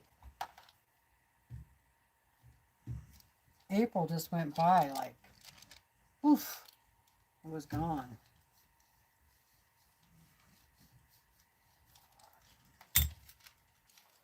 That's looking pretty good, you guys.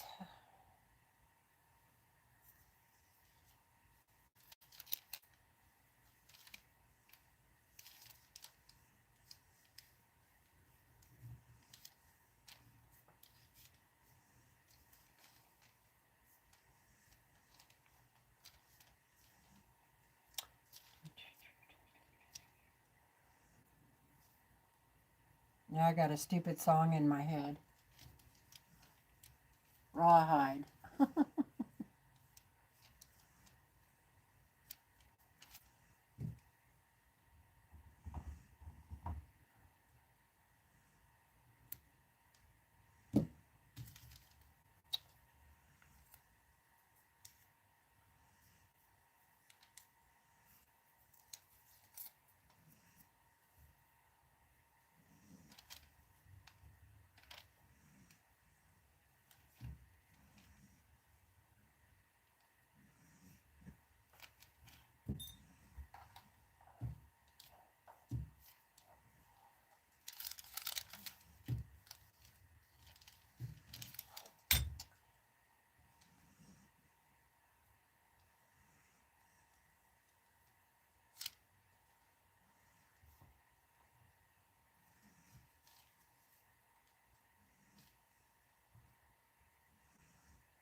Now I can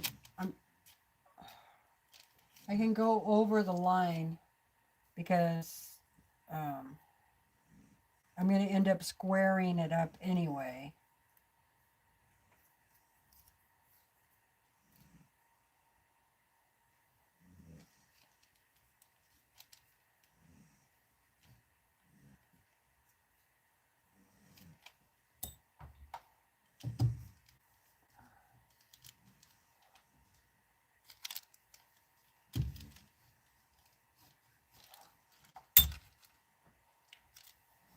Ooh, take a little break.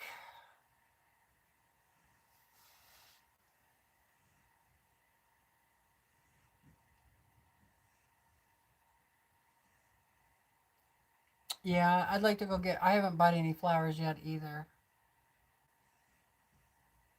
Yes, we do. I love my furry animals for sure. I love all the animals I got. I didn't really get the animals like the chickens and stuff to eat, except for their eggs.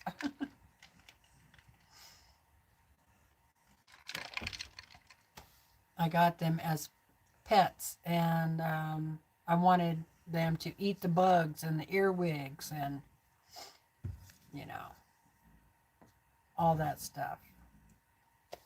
And they would follow me around all around the yard.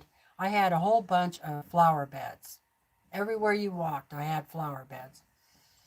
And this one chicken, her name was Betty, and she wouldn't let you hold her, but she was pretty friendly. She wanted to hang out with you. So whenever she's seen you come out in the yard, she'd follow you all over the place.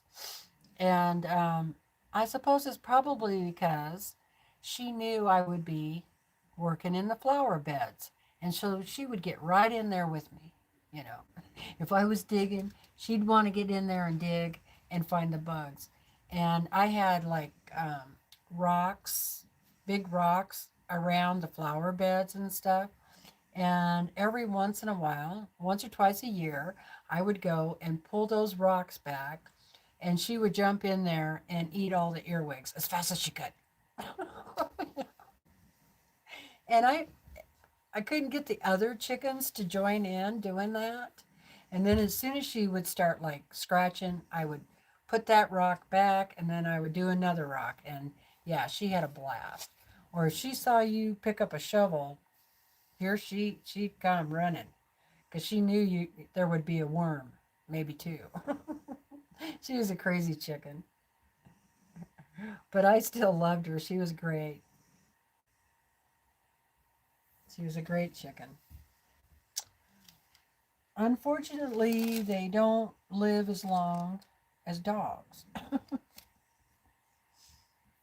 And I had a turkey. She'd follow me all over the yard too. Now, the turkey did want you to hold her, you know. So anytime you would sit down in the yard, she'd come over and want to get in your lap. She was funny. And um, sometimes, you know, I had a love seat swing, you know, and I would go sit out there and take a break, have a glass of tea, and every time I got on the phone and I would laugh at what somebody said, then she would cackle. Every time I laughed, then she'd go, you know. If I just sat out there and didn't say a word and didn't laugh, she wouldn't say anything. But as soon as I'd get on the phone,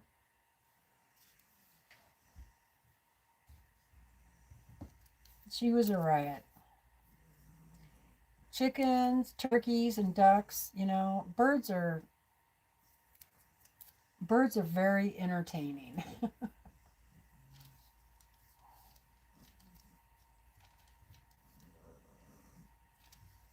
I had a few ducks, and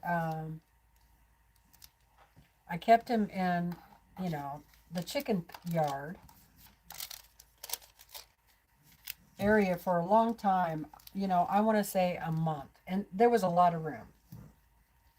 And I bought a child swimming pool, and I made a place for them to swim and everything. And then I started letting them out, like with the chickens, and eventually they all flew off. So even though they were supposed to be domesticated ducks, they didn't stick around. They all flew off. I think because there wasn't any boys and they were all girls. That's my guess. You know, it was breeding season, you know.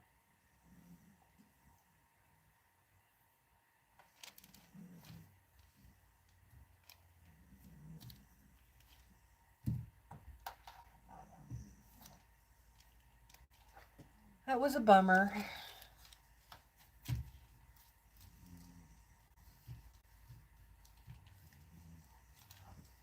So I'm like, well, no more ducks.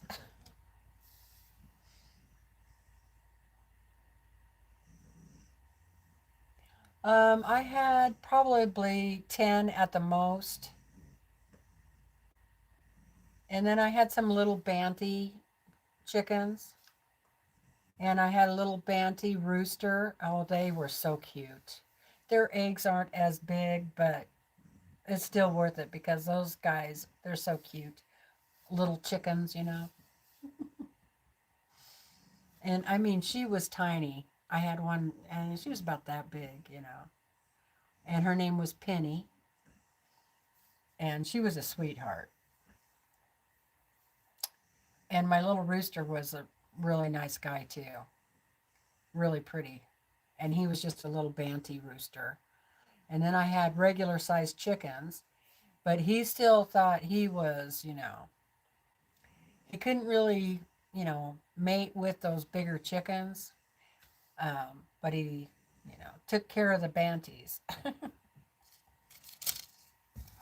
But he still thought he was something because, you know, he had a nice large flock. And he took care of the girls, you know. He followed them around and tried to protect them and all that stuff.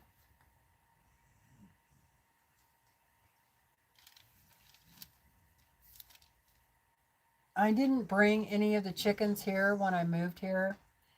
Be- for one thing, I wasn't sure just how cold it was going to get, and I didn't have a place for them yet. So I just found them all homes, you know. I found homes for my chickens, which was really hard to do for a couple of them. And then we got over here, and there's just so much snow when we first, you know, the first few years we were here. I'm like, I'm not going to bother with chickens, you know. Uh,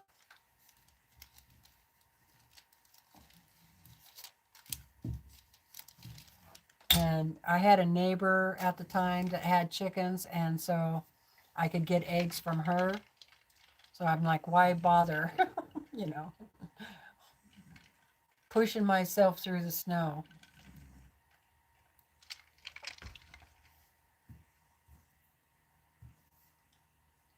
And sometimes it just, that first couple of years, we got down, one year we got down to like 30 below. And no way would those chickens have, you know, lasted through that. I don't think. So then I would have to have a heated space for them. So, you know, I was like, is that, would that really be worth the eggs to spend all that money on electricity for, you know, I don't think so. So I never did get any chickens again. Oh, all right, I got to stand up for a minute. Geez, I thought I would have more than that done by now.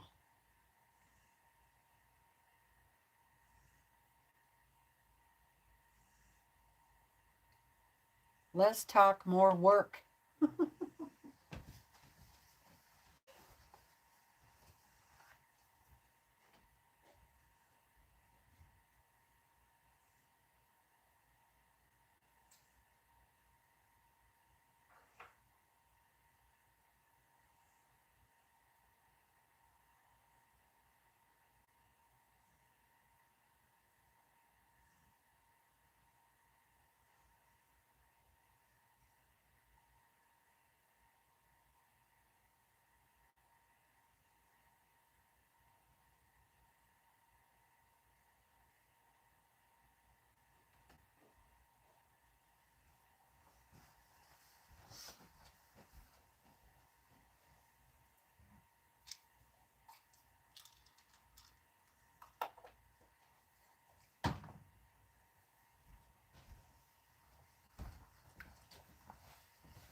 Good night, Jamie.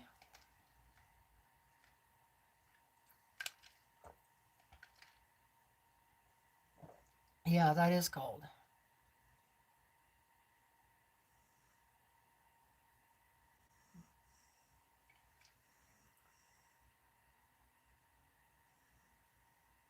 Hey, Katie, how you doing?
It's still really pretty outside here.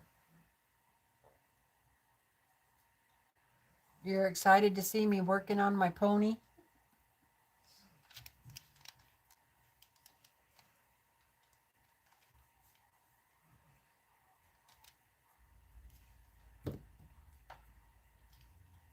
How'd it go with the sewing today over with Sherry? Did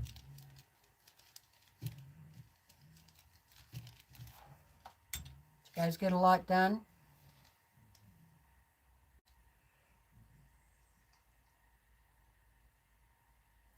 Hi, Nina. How are you doing? You had frost this morning, Sarah? Ooh.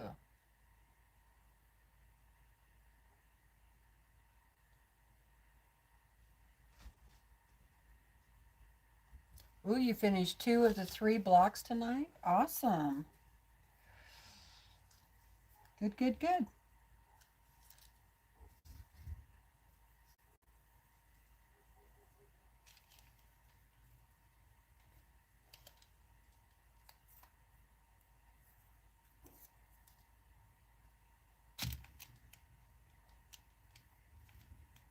As you can see, I started on this other side of the horse.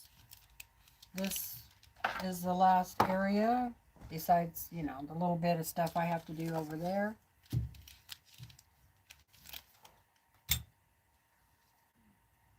I can just take these pieces and go down along the edge here.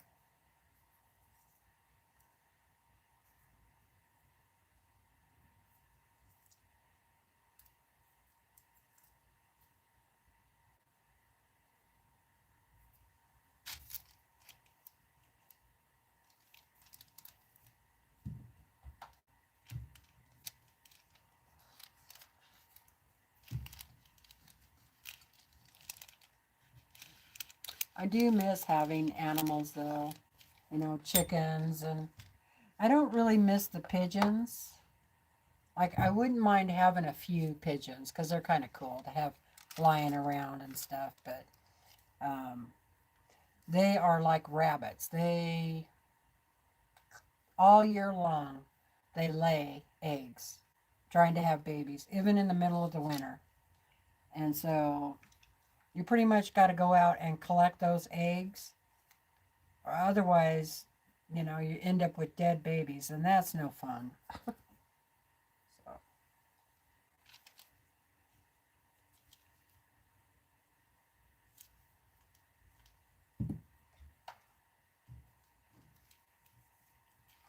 I would just collect them like I did the chicken eggs.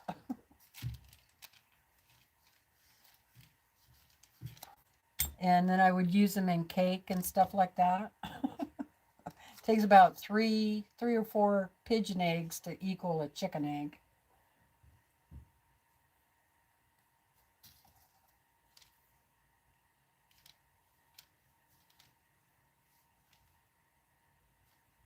And my turkey would lay eggs too. And sometimes she'd hide them on me, you know. And sometimes it would take me a long time to find them. But if she would lay them in a place I could find them, then I would collect those eggs too. And those work really good in cakes and stuff like that. And those were not fertile because I only had a female. And my duck eggs were not fertile either. So I would use those. And most of my chicken eggs weren't fertile either.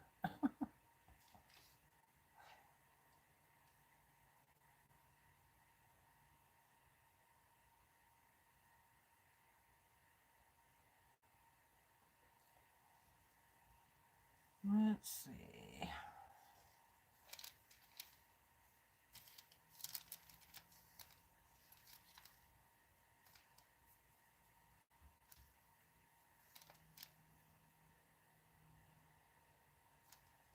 That looks good.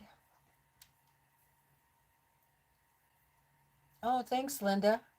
Yeah, I moved over to this last side. I still need to do here.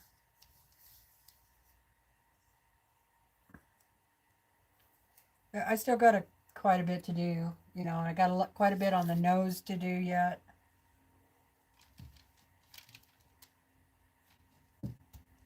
But I'm just trying to get all these spots filled in. These big spots.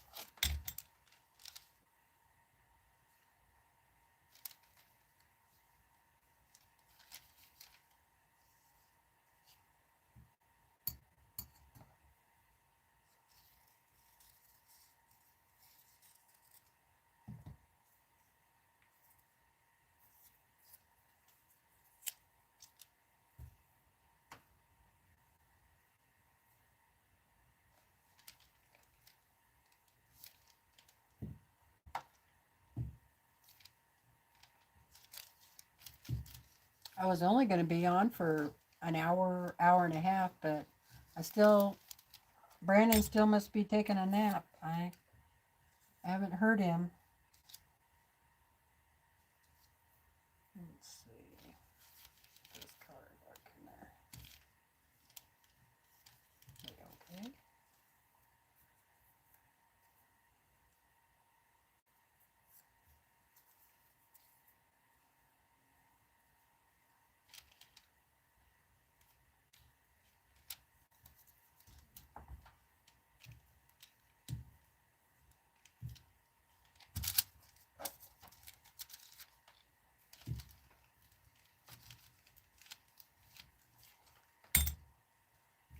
Moving right along.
Still thinking of that stupid song.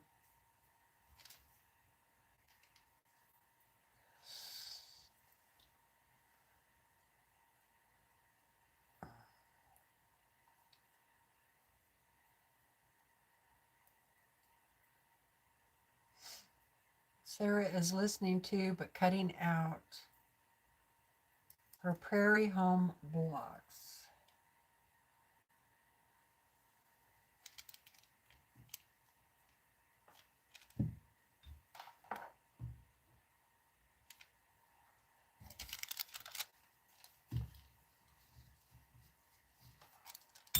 That sounds like fun.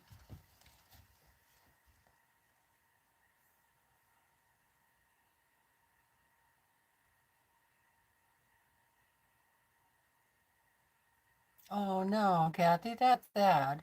Neighbor had 5 chickens. 2 of them a neighbor's dog killed. The other 2 coyotes got, and there's only one left. Sarah says, no, I'm using Blueprint. The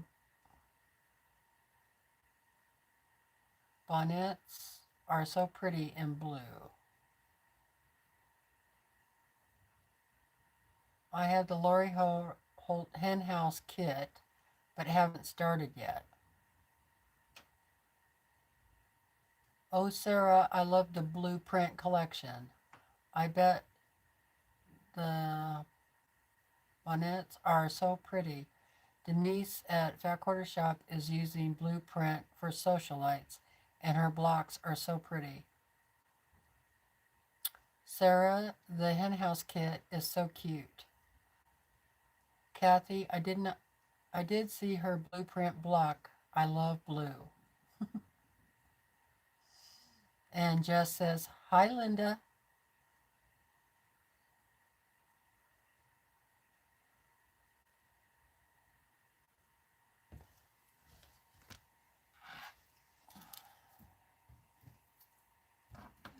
Okay,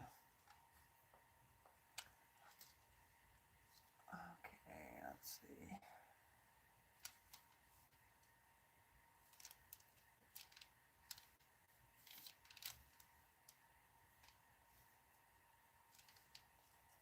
Yeah, my shoulders are really...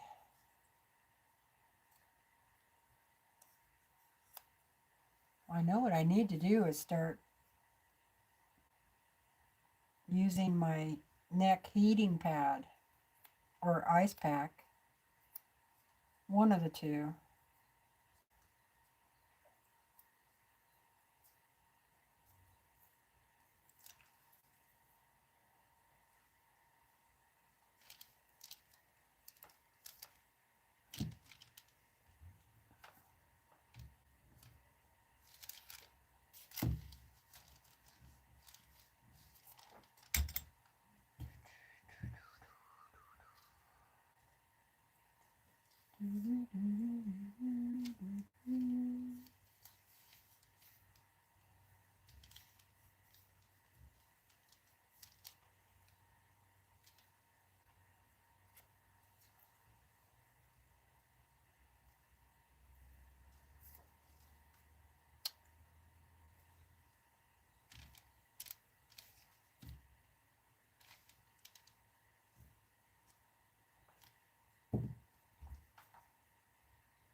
Moving right along, moving right along. No, not that one.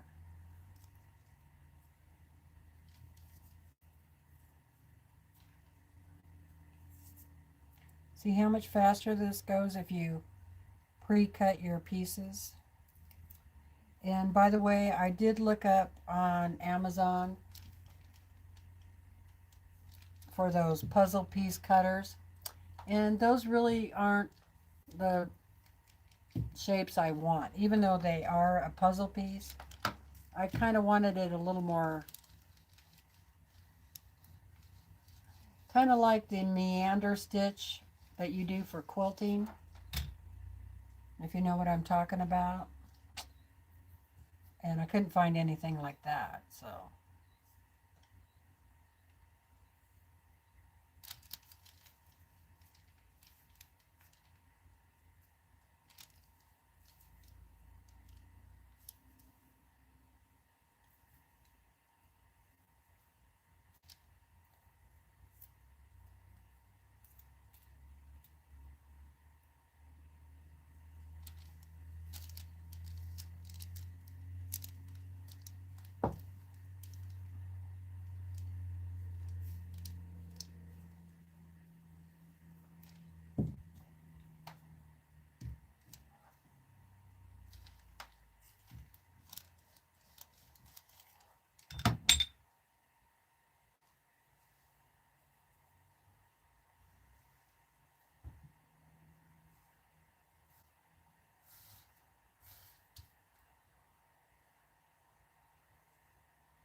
I'd like to get my gold or metal detector out. And when we go out fishing, I can, when I get tired of fishing, I could just, use my metal detector around the campsites. See if I can, what I can find. Most of the time you get garbage, but it's still fun to do.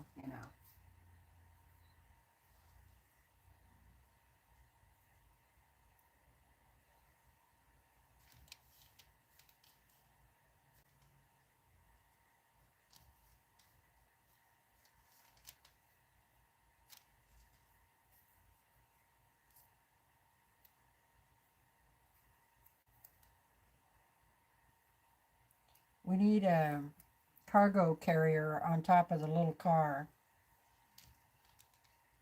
because we don't have enough room for everything I want to take plus the dogs.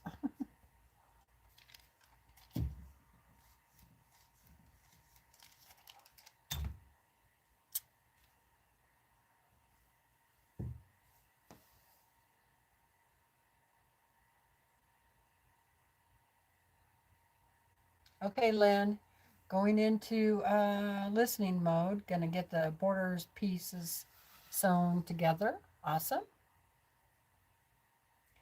Linda says, I finished up on the kaleidoscope quilt top. Cool. Still working on Alice's Wonderland with Sherry and Kat and Katie. 1.5 inch half square triangles to make bigger blocks. And tonight I'm trying to work on Tree Frog Legit kit I got from Donna. Oh, nice. Susie says I should have been in listening mode, but just put the last 2 rows on the Lori Holt sampler upside down. Oh no, that's what Linda thought she did on one of her rows. So you might want to double check that.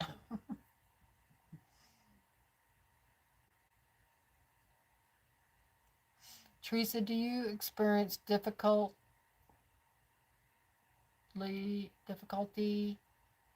for placing of colors in a quilt? No, not usually.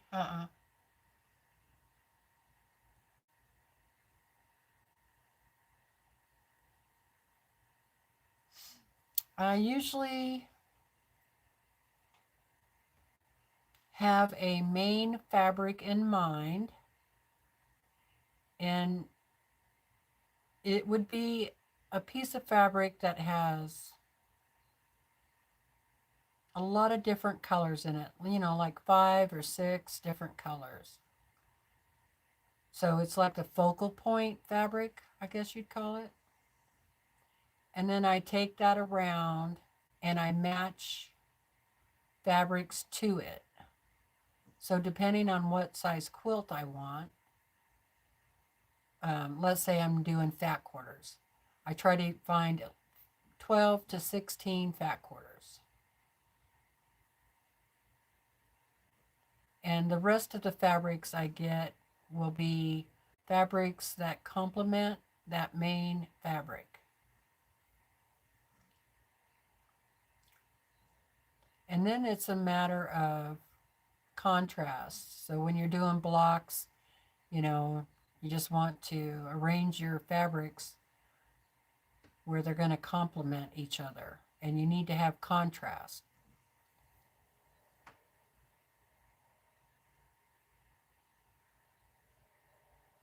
Linda, you sure are a busy bee, says Kathy. Kathy says, Susie, I do the same thing when I'm not paying attention. And Susie just needs to rip one seam, luckily.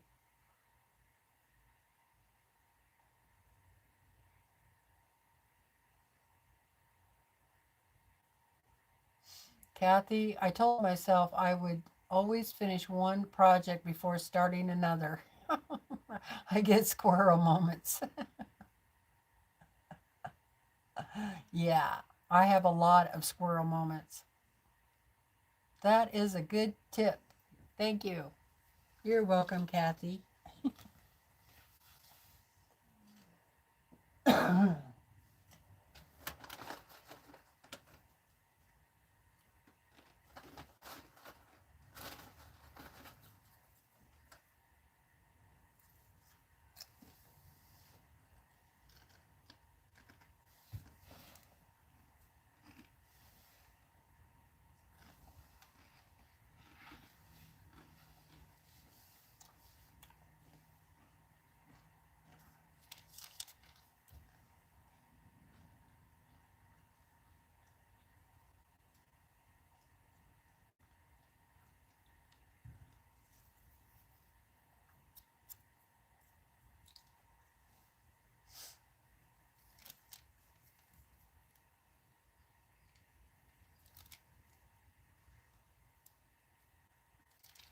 You know, you probably watch her already, but Pat Sloan,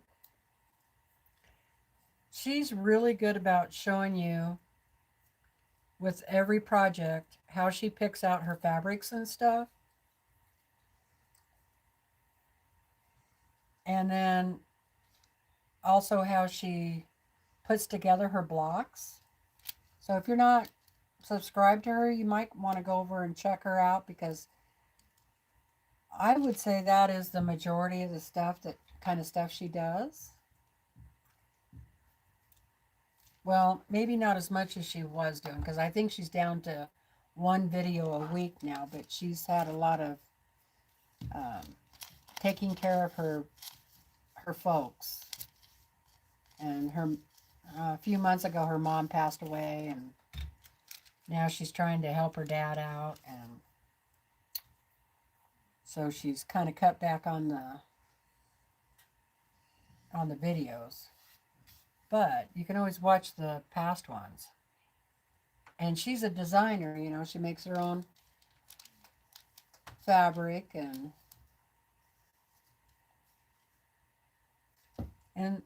a lot of times for beginners, if you can afford it, it's cheaper to get um, some pre-cuts that all go together. You know, a designer pack, fat quarter bundle, or a layer cake, something like that, because then you don't have to pick out your own fabrics. And when I first started, like, take apart the layer cake or charm pack or whatever, you know, whatever it is you have, and lay those out and see how they put their designs together. There's always going to be a focal fabric, and it'll be in two, three, maybe four different colorways. And then the fabrics that they bring into it all match those different colorways.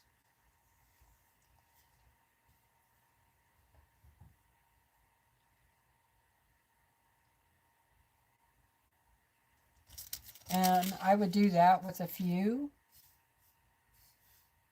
pre-cut um, packets, like charm squares or layer cakes. And if you ever get a fat quarter bundle, just take it apart, lay it out, and see how they design.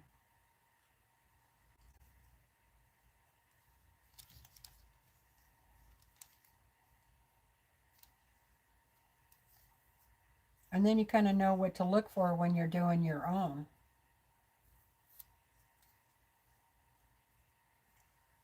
You know, gathering your own fabrics from your stash.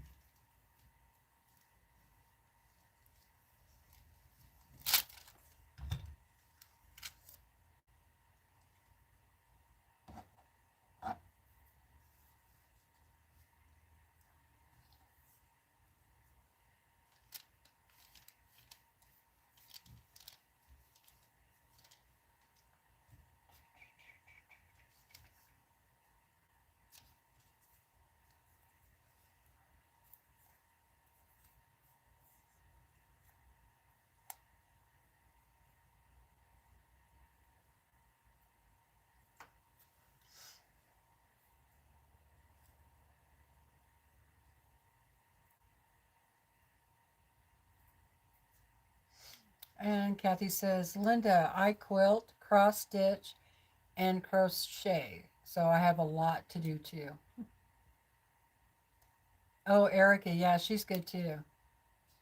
And she does have very pretty collections. Yeah, they sell out pretty fast. Yeah.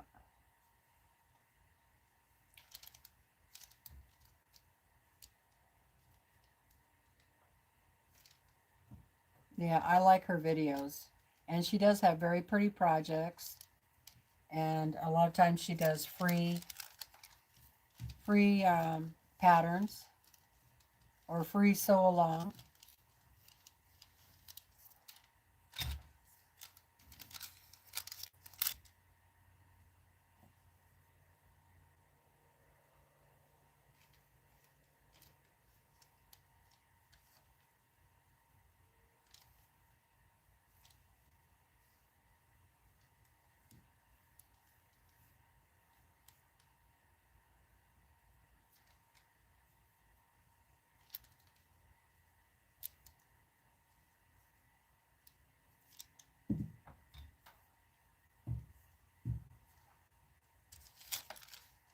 Pat Sloan does a lot of free sew alongs too. And her new fabric line just came out and it's really pretty.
I still got that stupid song in my head.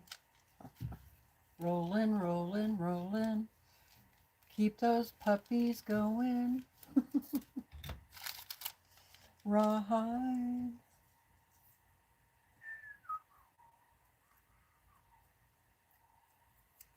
I don't know all the words, but I got the tune in my head.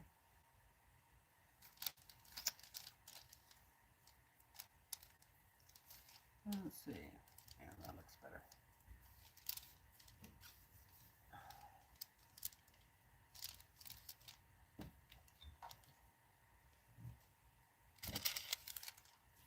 I need to think of another song.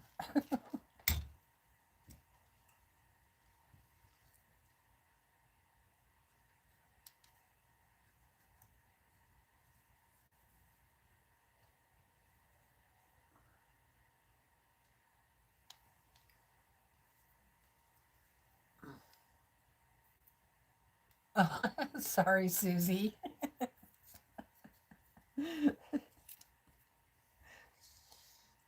We'll have to come up with a different song.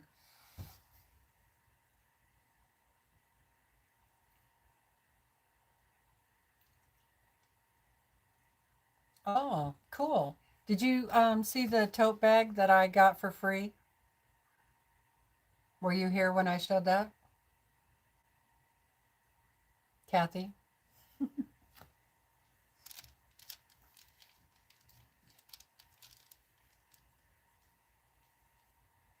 Oh boy, that one is really dark. But it works.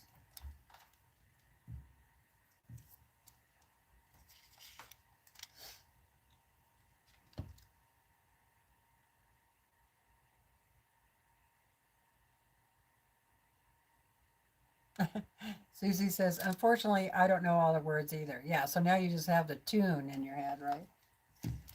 I guess we could put it up on the karaoke.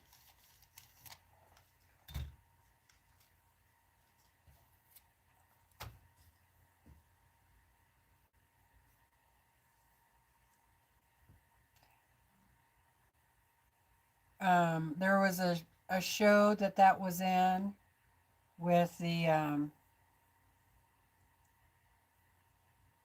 oh, those comedian guys. Oh, what was that show? Dan Aykroyd? Is that his name? Was it the Blues Brothers? And I think they sang that.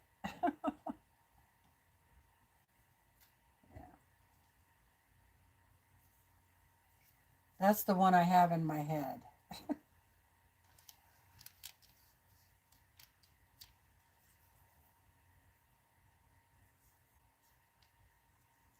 Oh, okay. I thought I would just check and make sure you saw it.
Coming along, guys. I'm just going to keep on going.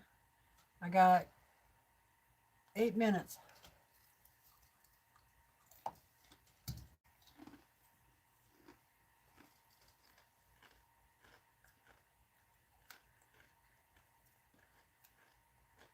And then I'm going to take a break.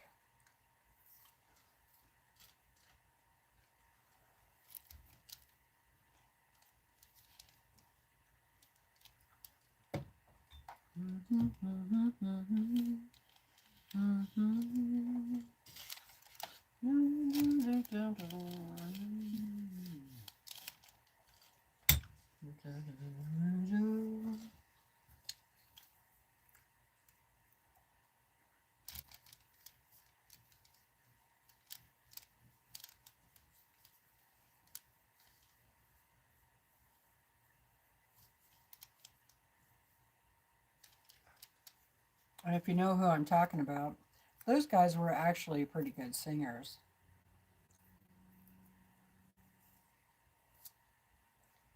The show was kind of stupid funny, but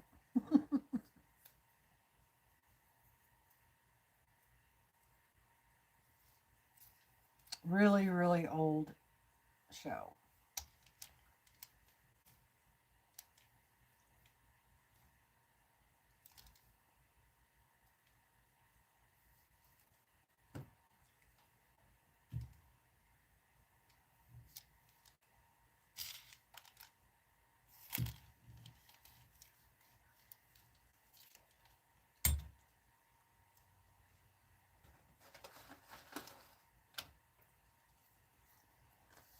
Did you watch any scary movies when you were a kid that stuck with you into adulthood that scared you?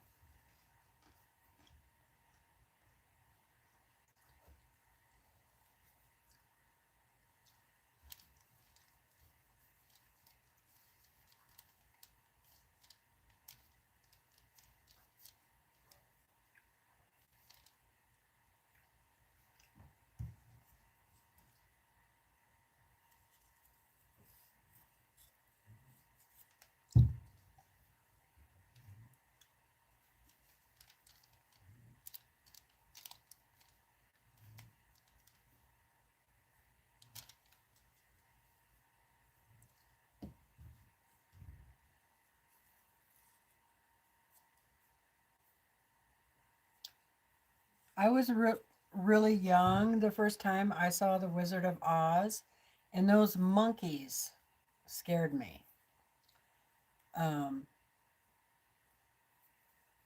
but when I got older, still young but older, and watched it again, then I wasn't scared, and of them this again, and so that really never stuck with me as something that scared me. But I definitely was scared at the time.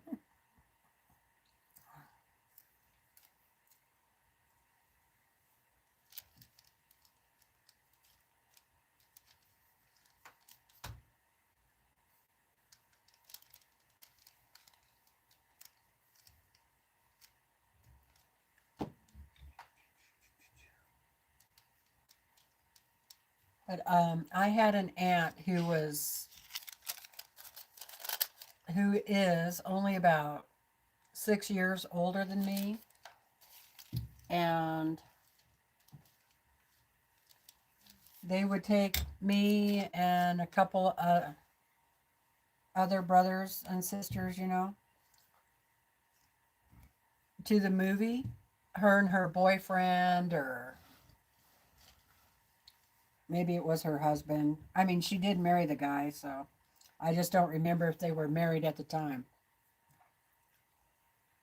But they would take us to the drive-in. I don't know if my mom and dad knew that they were taking us to these scary movies or not.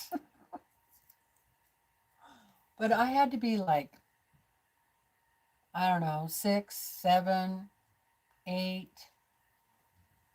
years old.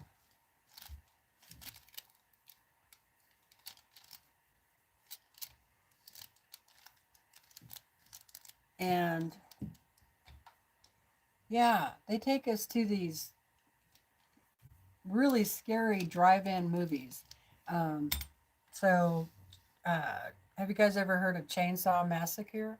Yeah, I saw that one when I was like 7 years old. I think I was supposed to be asleep in the back, and I was like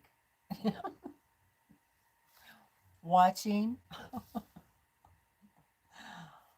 Oh my God. And I kept peeking. I'd hide, and then I'd, look again. And I think my aunt and her boyfriend were too busy to pay attention to what the kids were doing. And yeah, so that show stuck with me for a long time.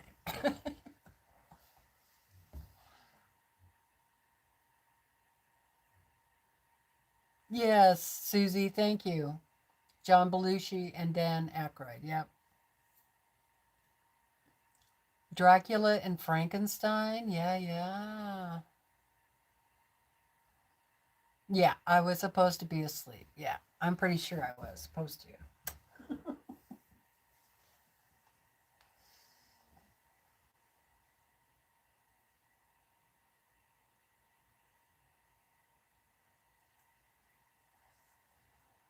Kind of hard to be asleep when they're, making chainsaw.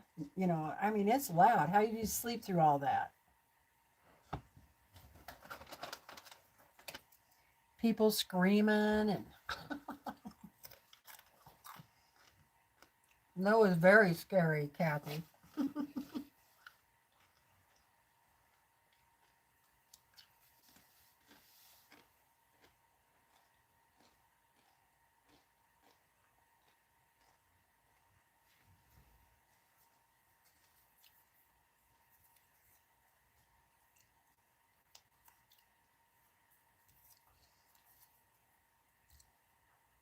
I think there was like 2 or 3 movies that played right in a row that all were all kind of like that. I can't remember the names of the other ones, but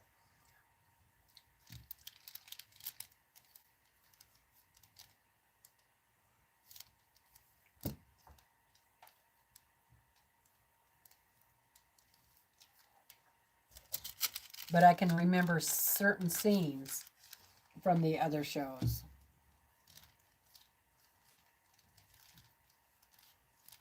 And I won't describe them to you because they were pretty bad.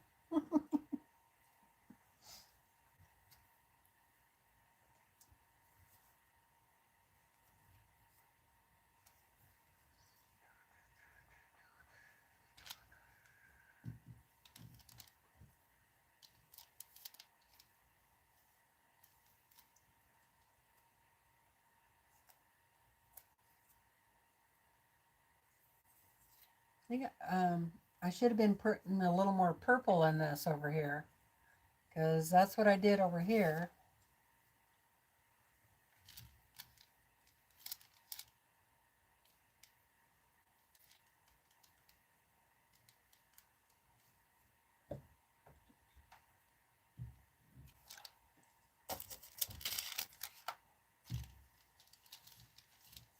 Okay, let me see if I can find a purple flower that'll work.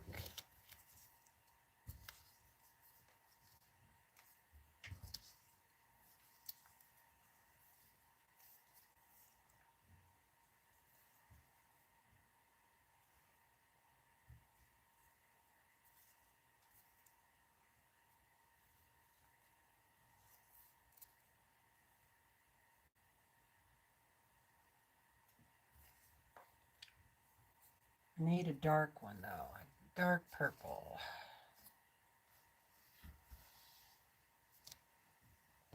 Let me look over here. I think I've used all the dark purple ones.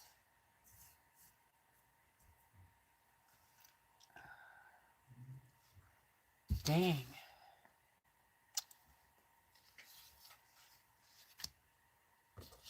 Maybe I just need to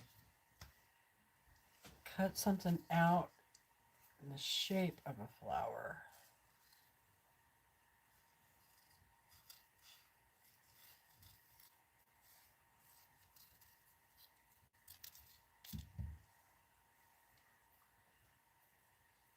Yeah, I miss the drive-ins too. There is actually a drive-in movie theater in Grangeville, which is the next closest big town. And I think I need to find out when they start the movies and yeah, take Brandon to the movies.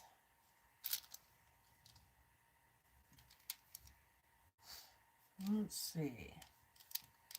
How about if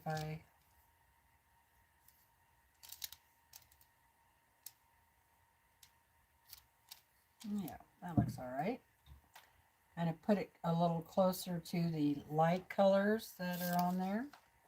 Yeah.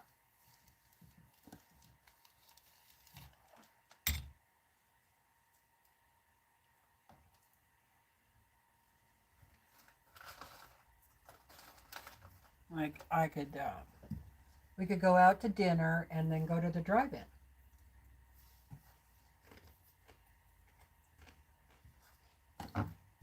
I should take the convertible.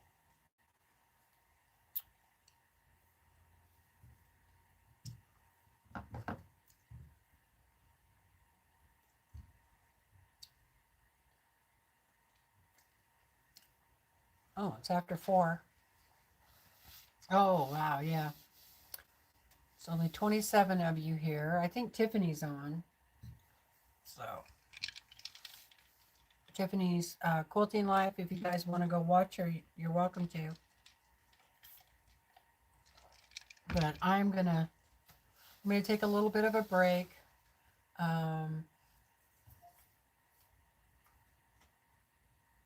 and use the facilities. And then I'm going to come back and do some more of this.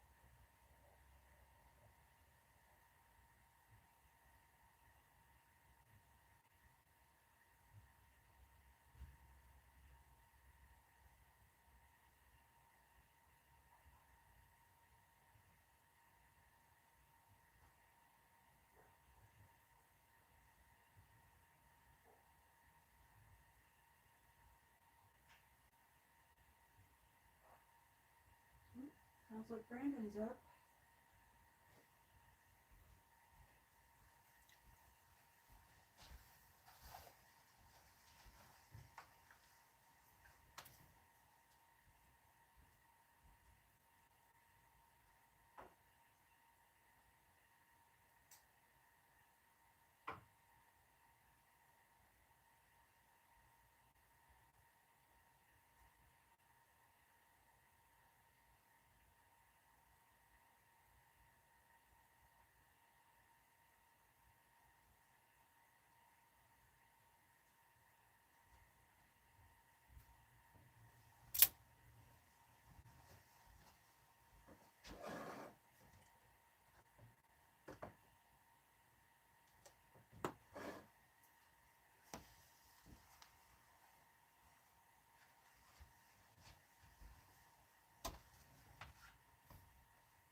Well, that's looking pretty good.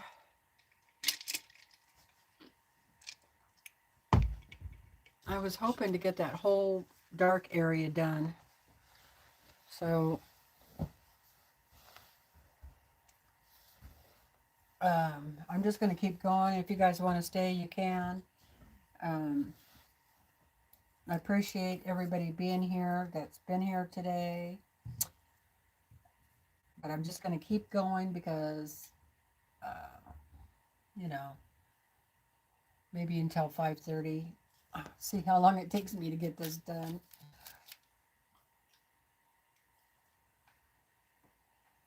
What did I do with the pin cushion? Right there. Okay.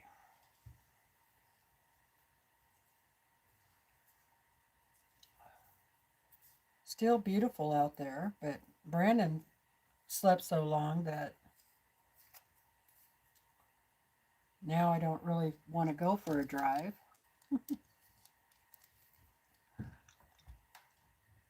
I should have got him up. Oh well, maybe we'll go do it tomorrow. It's supposed to be nice tomorrow too, so maybe I'll take a break from doing this horse and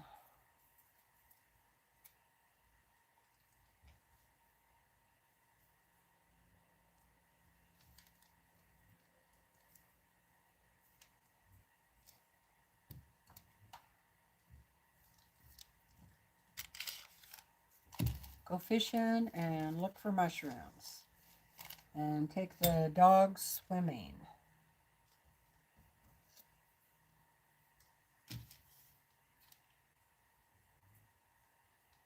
Sounds like a good idea, doesn't it? Take a picnic.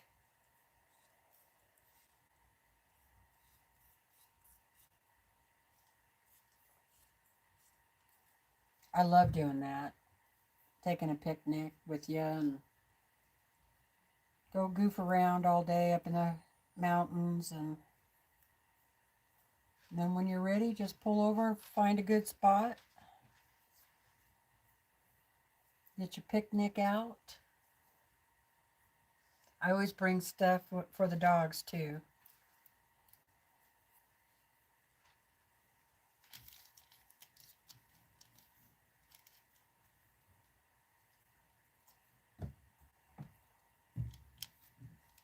So they can have a picnic.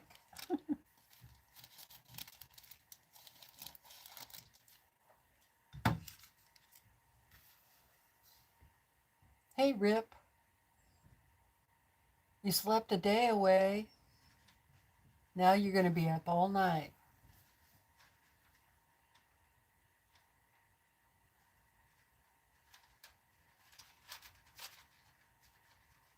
Yeah, when I could drive, then I could start taking my friends. And I had to take my little brothers and sisters sometimes too, just so we would stay out of trouble.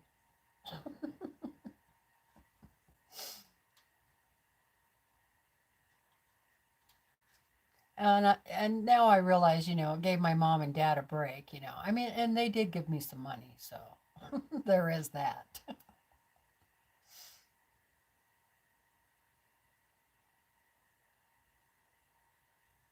Yeah, you got to feed the buddies, especially on a road trip.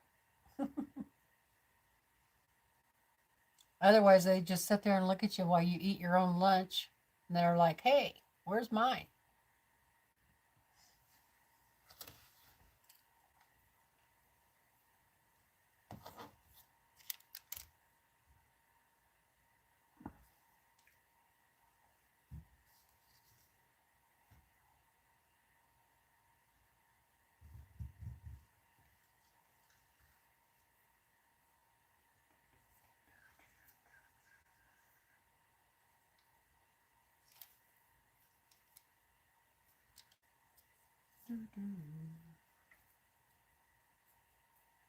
That's what I'm going to do, is put a pizza in the oven. That is my Sunday dinner.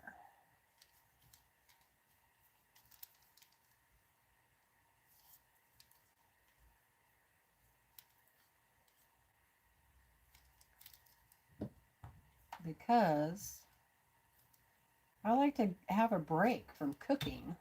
From cooking, number one.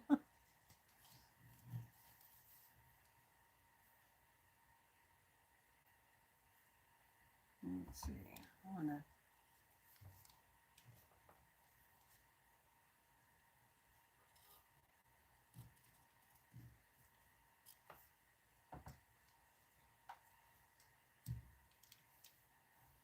So I like to have something that easy just to pop in the oven on Sundays.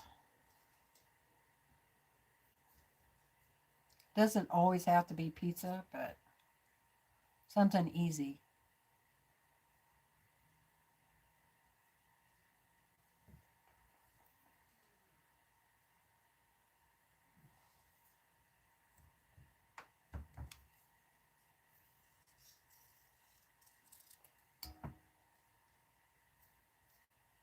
Oh, we had a really good steak last night. I don't know if you guys remember me telling you about that flat iron. I got another one. It was the last one, and marinated it, and oh my God, it was so good. That's what we had last night.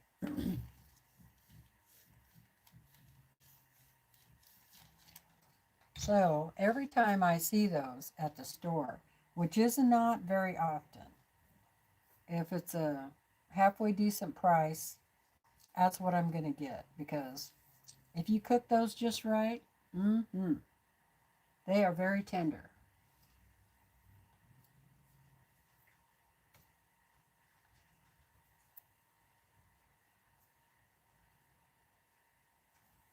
And as if you like red meat.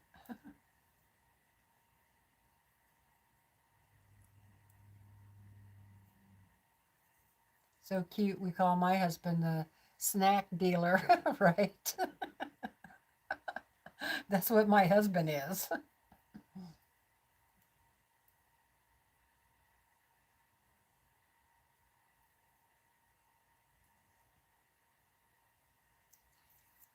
Yeah, my husband loves to give the doggies snacks. And um, his dog, Annie, who's a chocolate lab, and I say it's his dog because she follows him everywhere, and Willa follows me everywhere. So, you know, although we both love, you know, love the dogs, and they both love us, but um, when he takes them on a walk, sometimes she finds a garbage like cardboard or something. Sometimes she finds a ball because there's a school that's not very far from us, and so kids do not always pick up after themselves, and so there's always some garbage laying around. She picks it up, and as soon as she finds that, she's ready to come home because she will trade him that garbage for a snack. And he's taught her, you know. He's like, I'll trade you. And so now she goes out looking for garbage.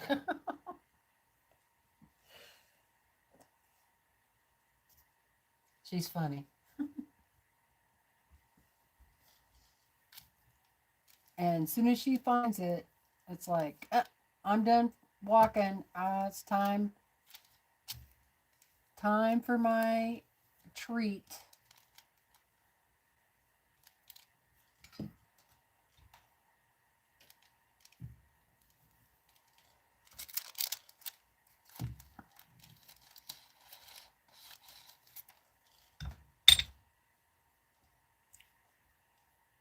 Yeah.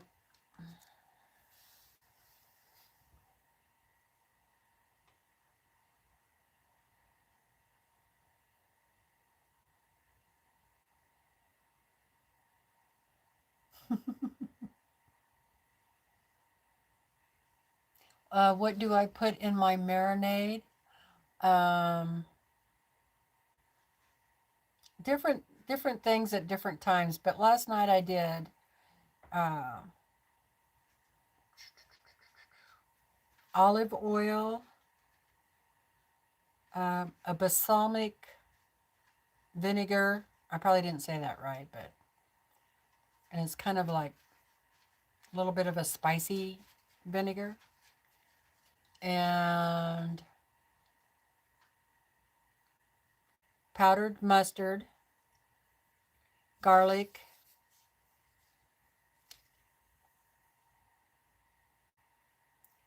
rosemary,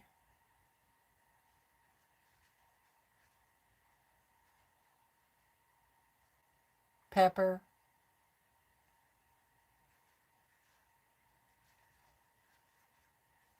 Just kind of depends on what I'm feeling like. But that olive oil and that vinegar really help tenderize that meat up, I think.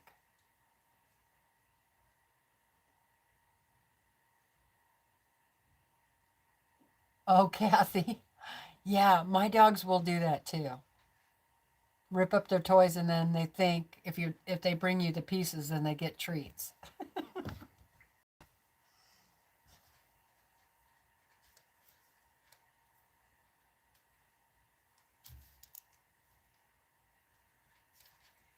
Um, Willa is not too much of a.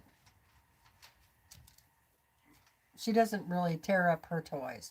She likes to keep her toys nice and neat.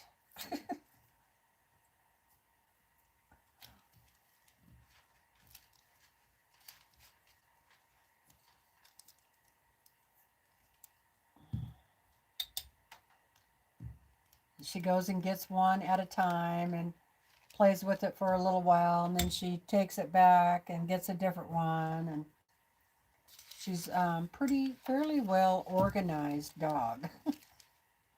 Whoops, that was supposed to go down there. Dang it.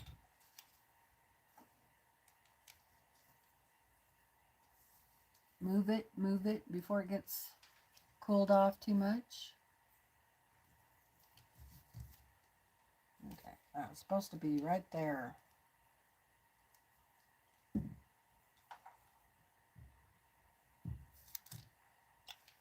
Hope I didn't lose all the glue.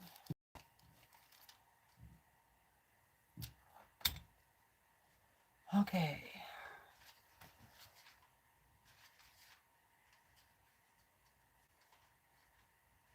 It was just a marinade I found online. You know, I Googled it or something, you know. Red meat marinade. Then I just kind of picked one that looked good. Or sounded good.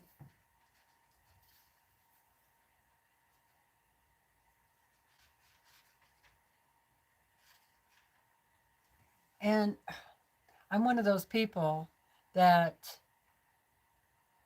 I don't completely follow a recipe. And so even though it says a quarter cup of this or that, I just shake it in the bag.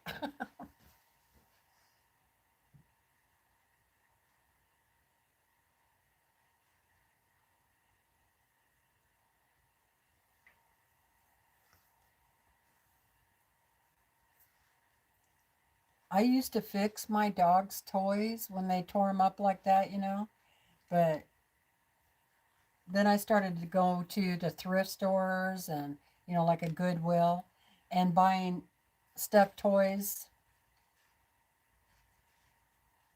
that, in my opinion, weren't in the best of shape for like under 50 cents. And then once I started doing that, I didn't care whether they tore them up or not.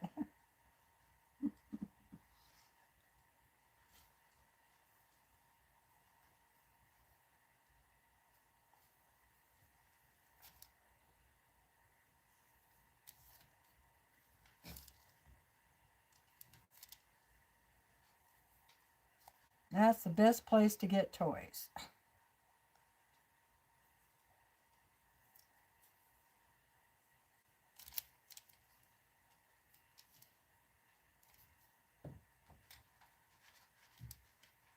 But my husband has learned that he cannot buy teddy bears because I'm like, you can't give him that teddy bear. It's too cute. Because I used to have a teddy bear when I was little, you know, and so now I protect teddy bears.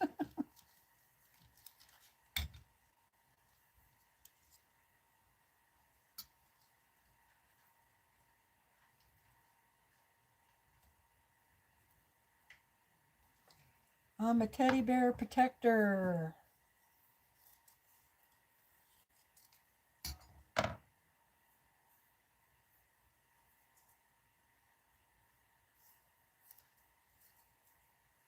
Or if it's a cute little dog, I can't let him do those either.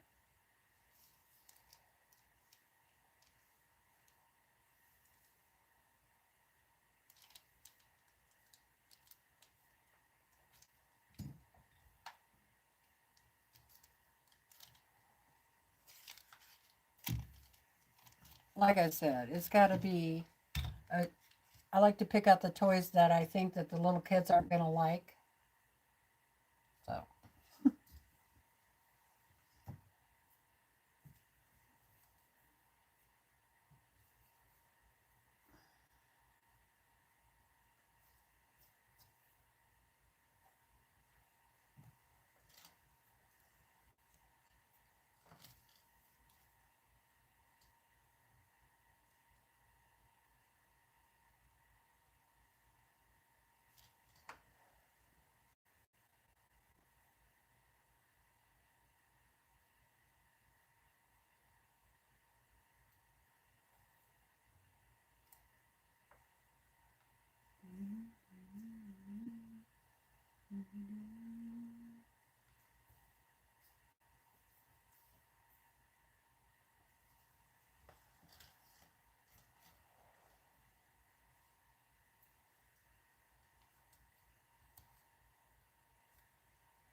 Yeah, I think I need to put a ice pack on my neck.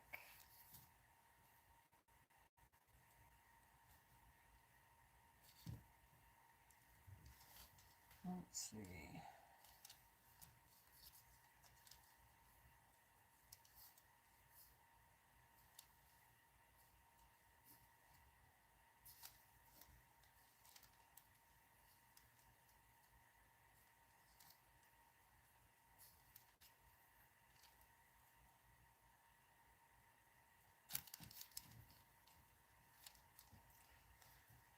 I'll wait on that one.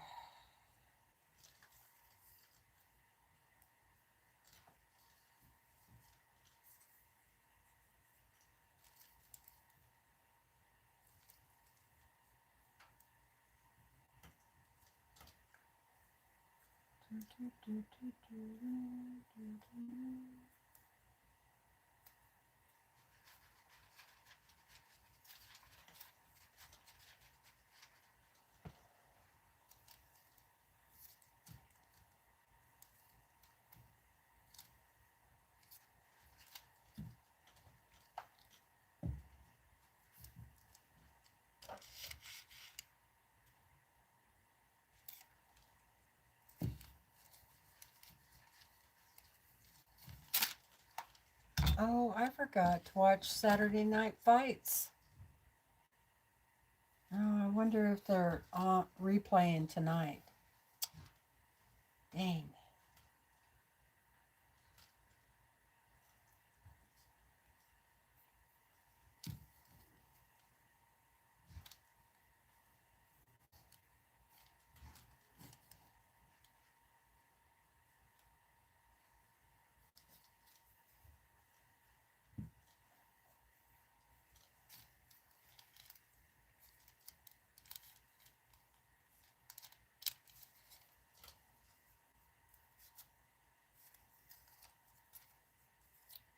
Well, I guess I'm not going to get this corner done tonight. Pretty close.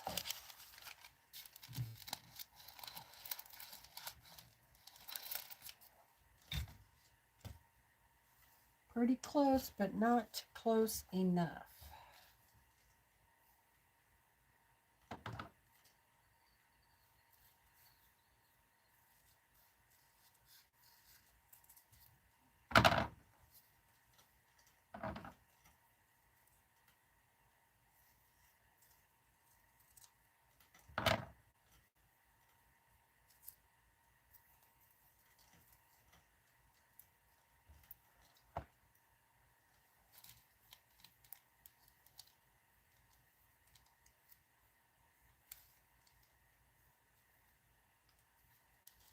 There, put a flower in the corner.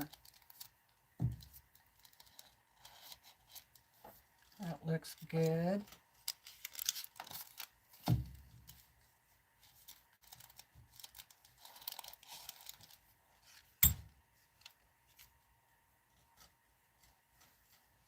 Yeah, I like that flower in the corner.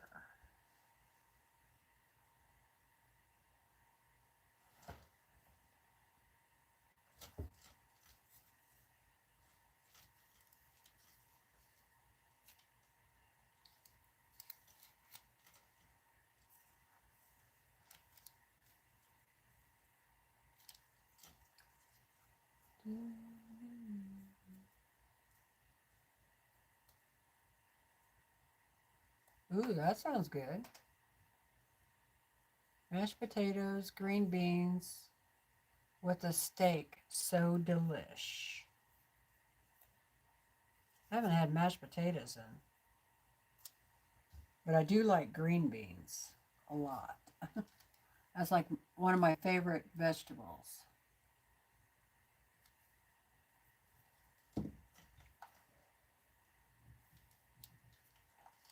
Especially with bacon, chopped up bacon, after you fry it first, so it's nice and crispy. Bacon grease and onions. Super good.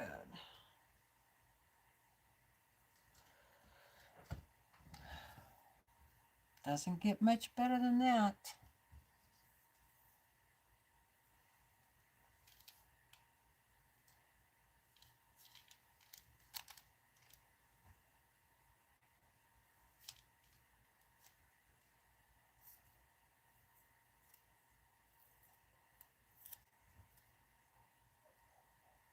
I like mashed potatoes with garlic and cheese, sour cream, all mixed in it.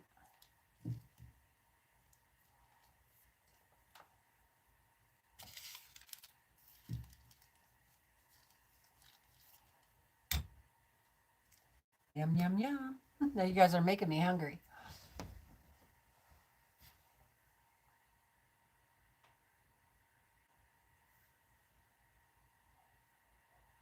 No, I don't want to make the toys. I tried that.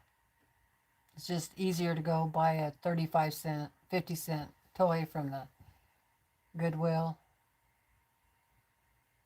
I used to make like these long canvas toys, but they don't like those as well.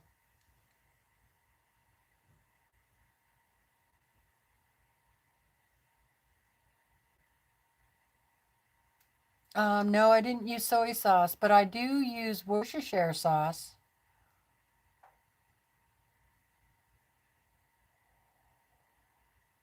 Ooh, T-bones with in butter and pepper.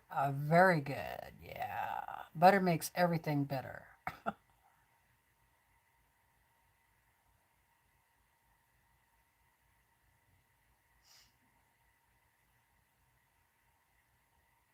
Yeah, when my dogs were younger, I got them Kong toys, but now they're too old for that. Those kind of toys. They need something softer. Yeah, yeah. Steak does sound good. Yeah, I used to have a chocolate lab who just tore those up. Any of the Kong type toys, they did not last.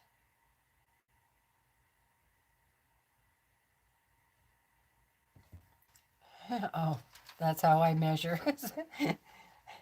Now I remember what I said, that I don't follow the recipe. I just, yeah. Okay, you guys. Well, we're down to 16 people now. I guess y'all starting to get tired. I don't blame you. I am too. Ooh, here's a good one. Okay, I'm going to cut this flower out and see if I can find, just do one more here.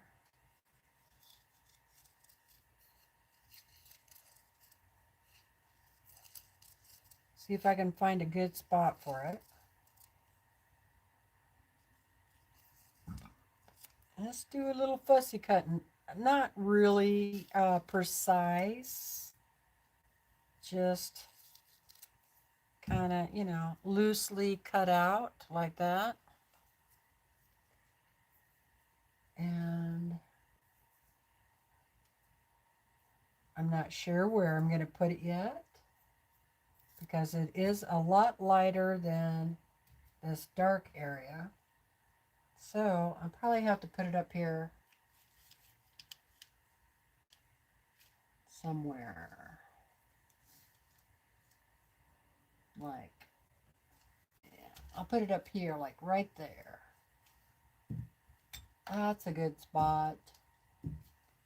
Not too far away from the horse's nose.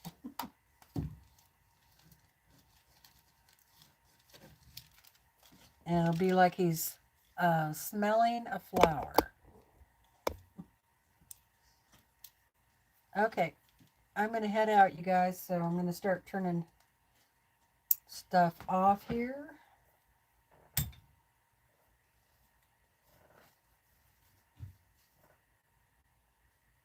I don't think I had my camera plugged in, but I don't think that worked. And let's see how that looks. I'm going to back up a little bit. You guys want to see it from the front view?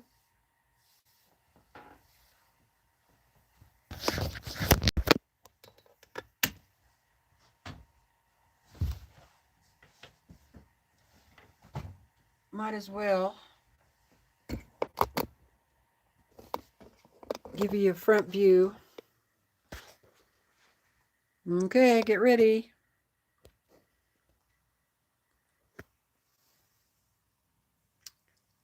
Oh, yes, looking good, looking good. So that's what I did today, right in there, in that corner. So that's not too bad, right? Oh, it's looking really, starting to really look awesome.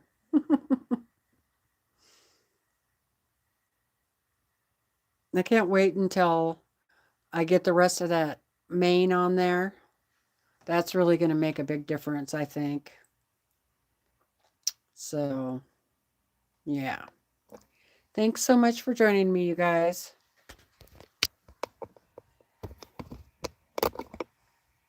Whoop, now it's all crooked.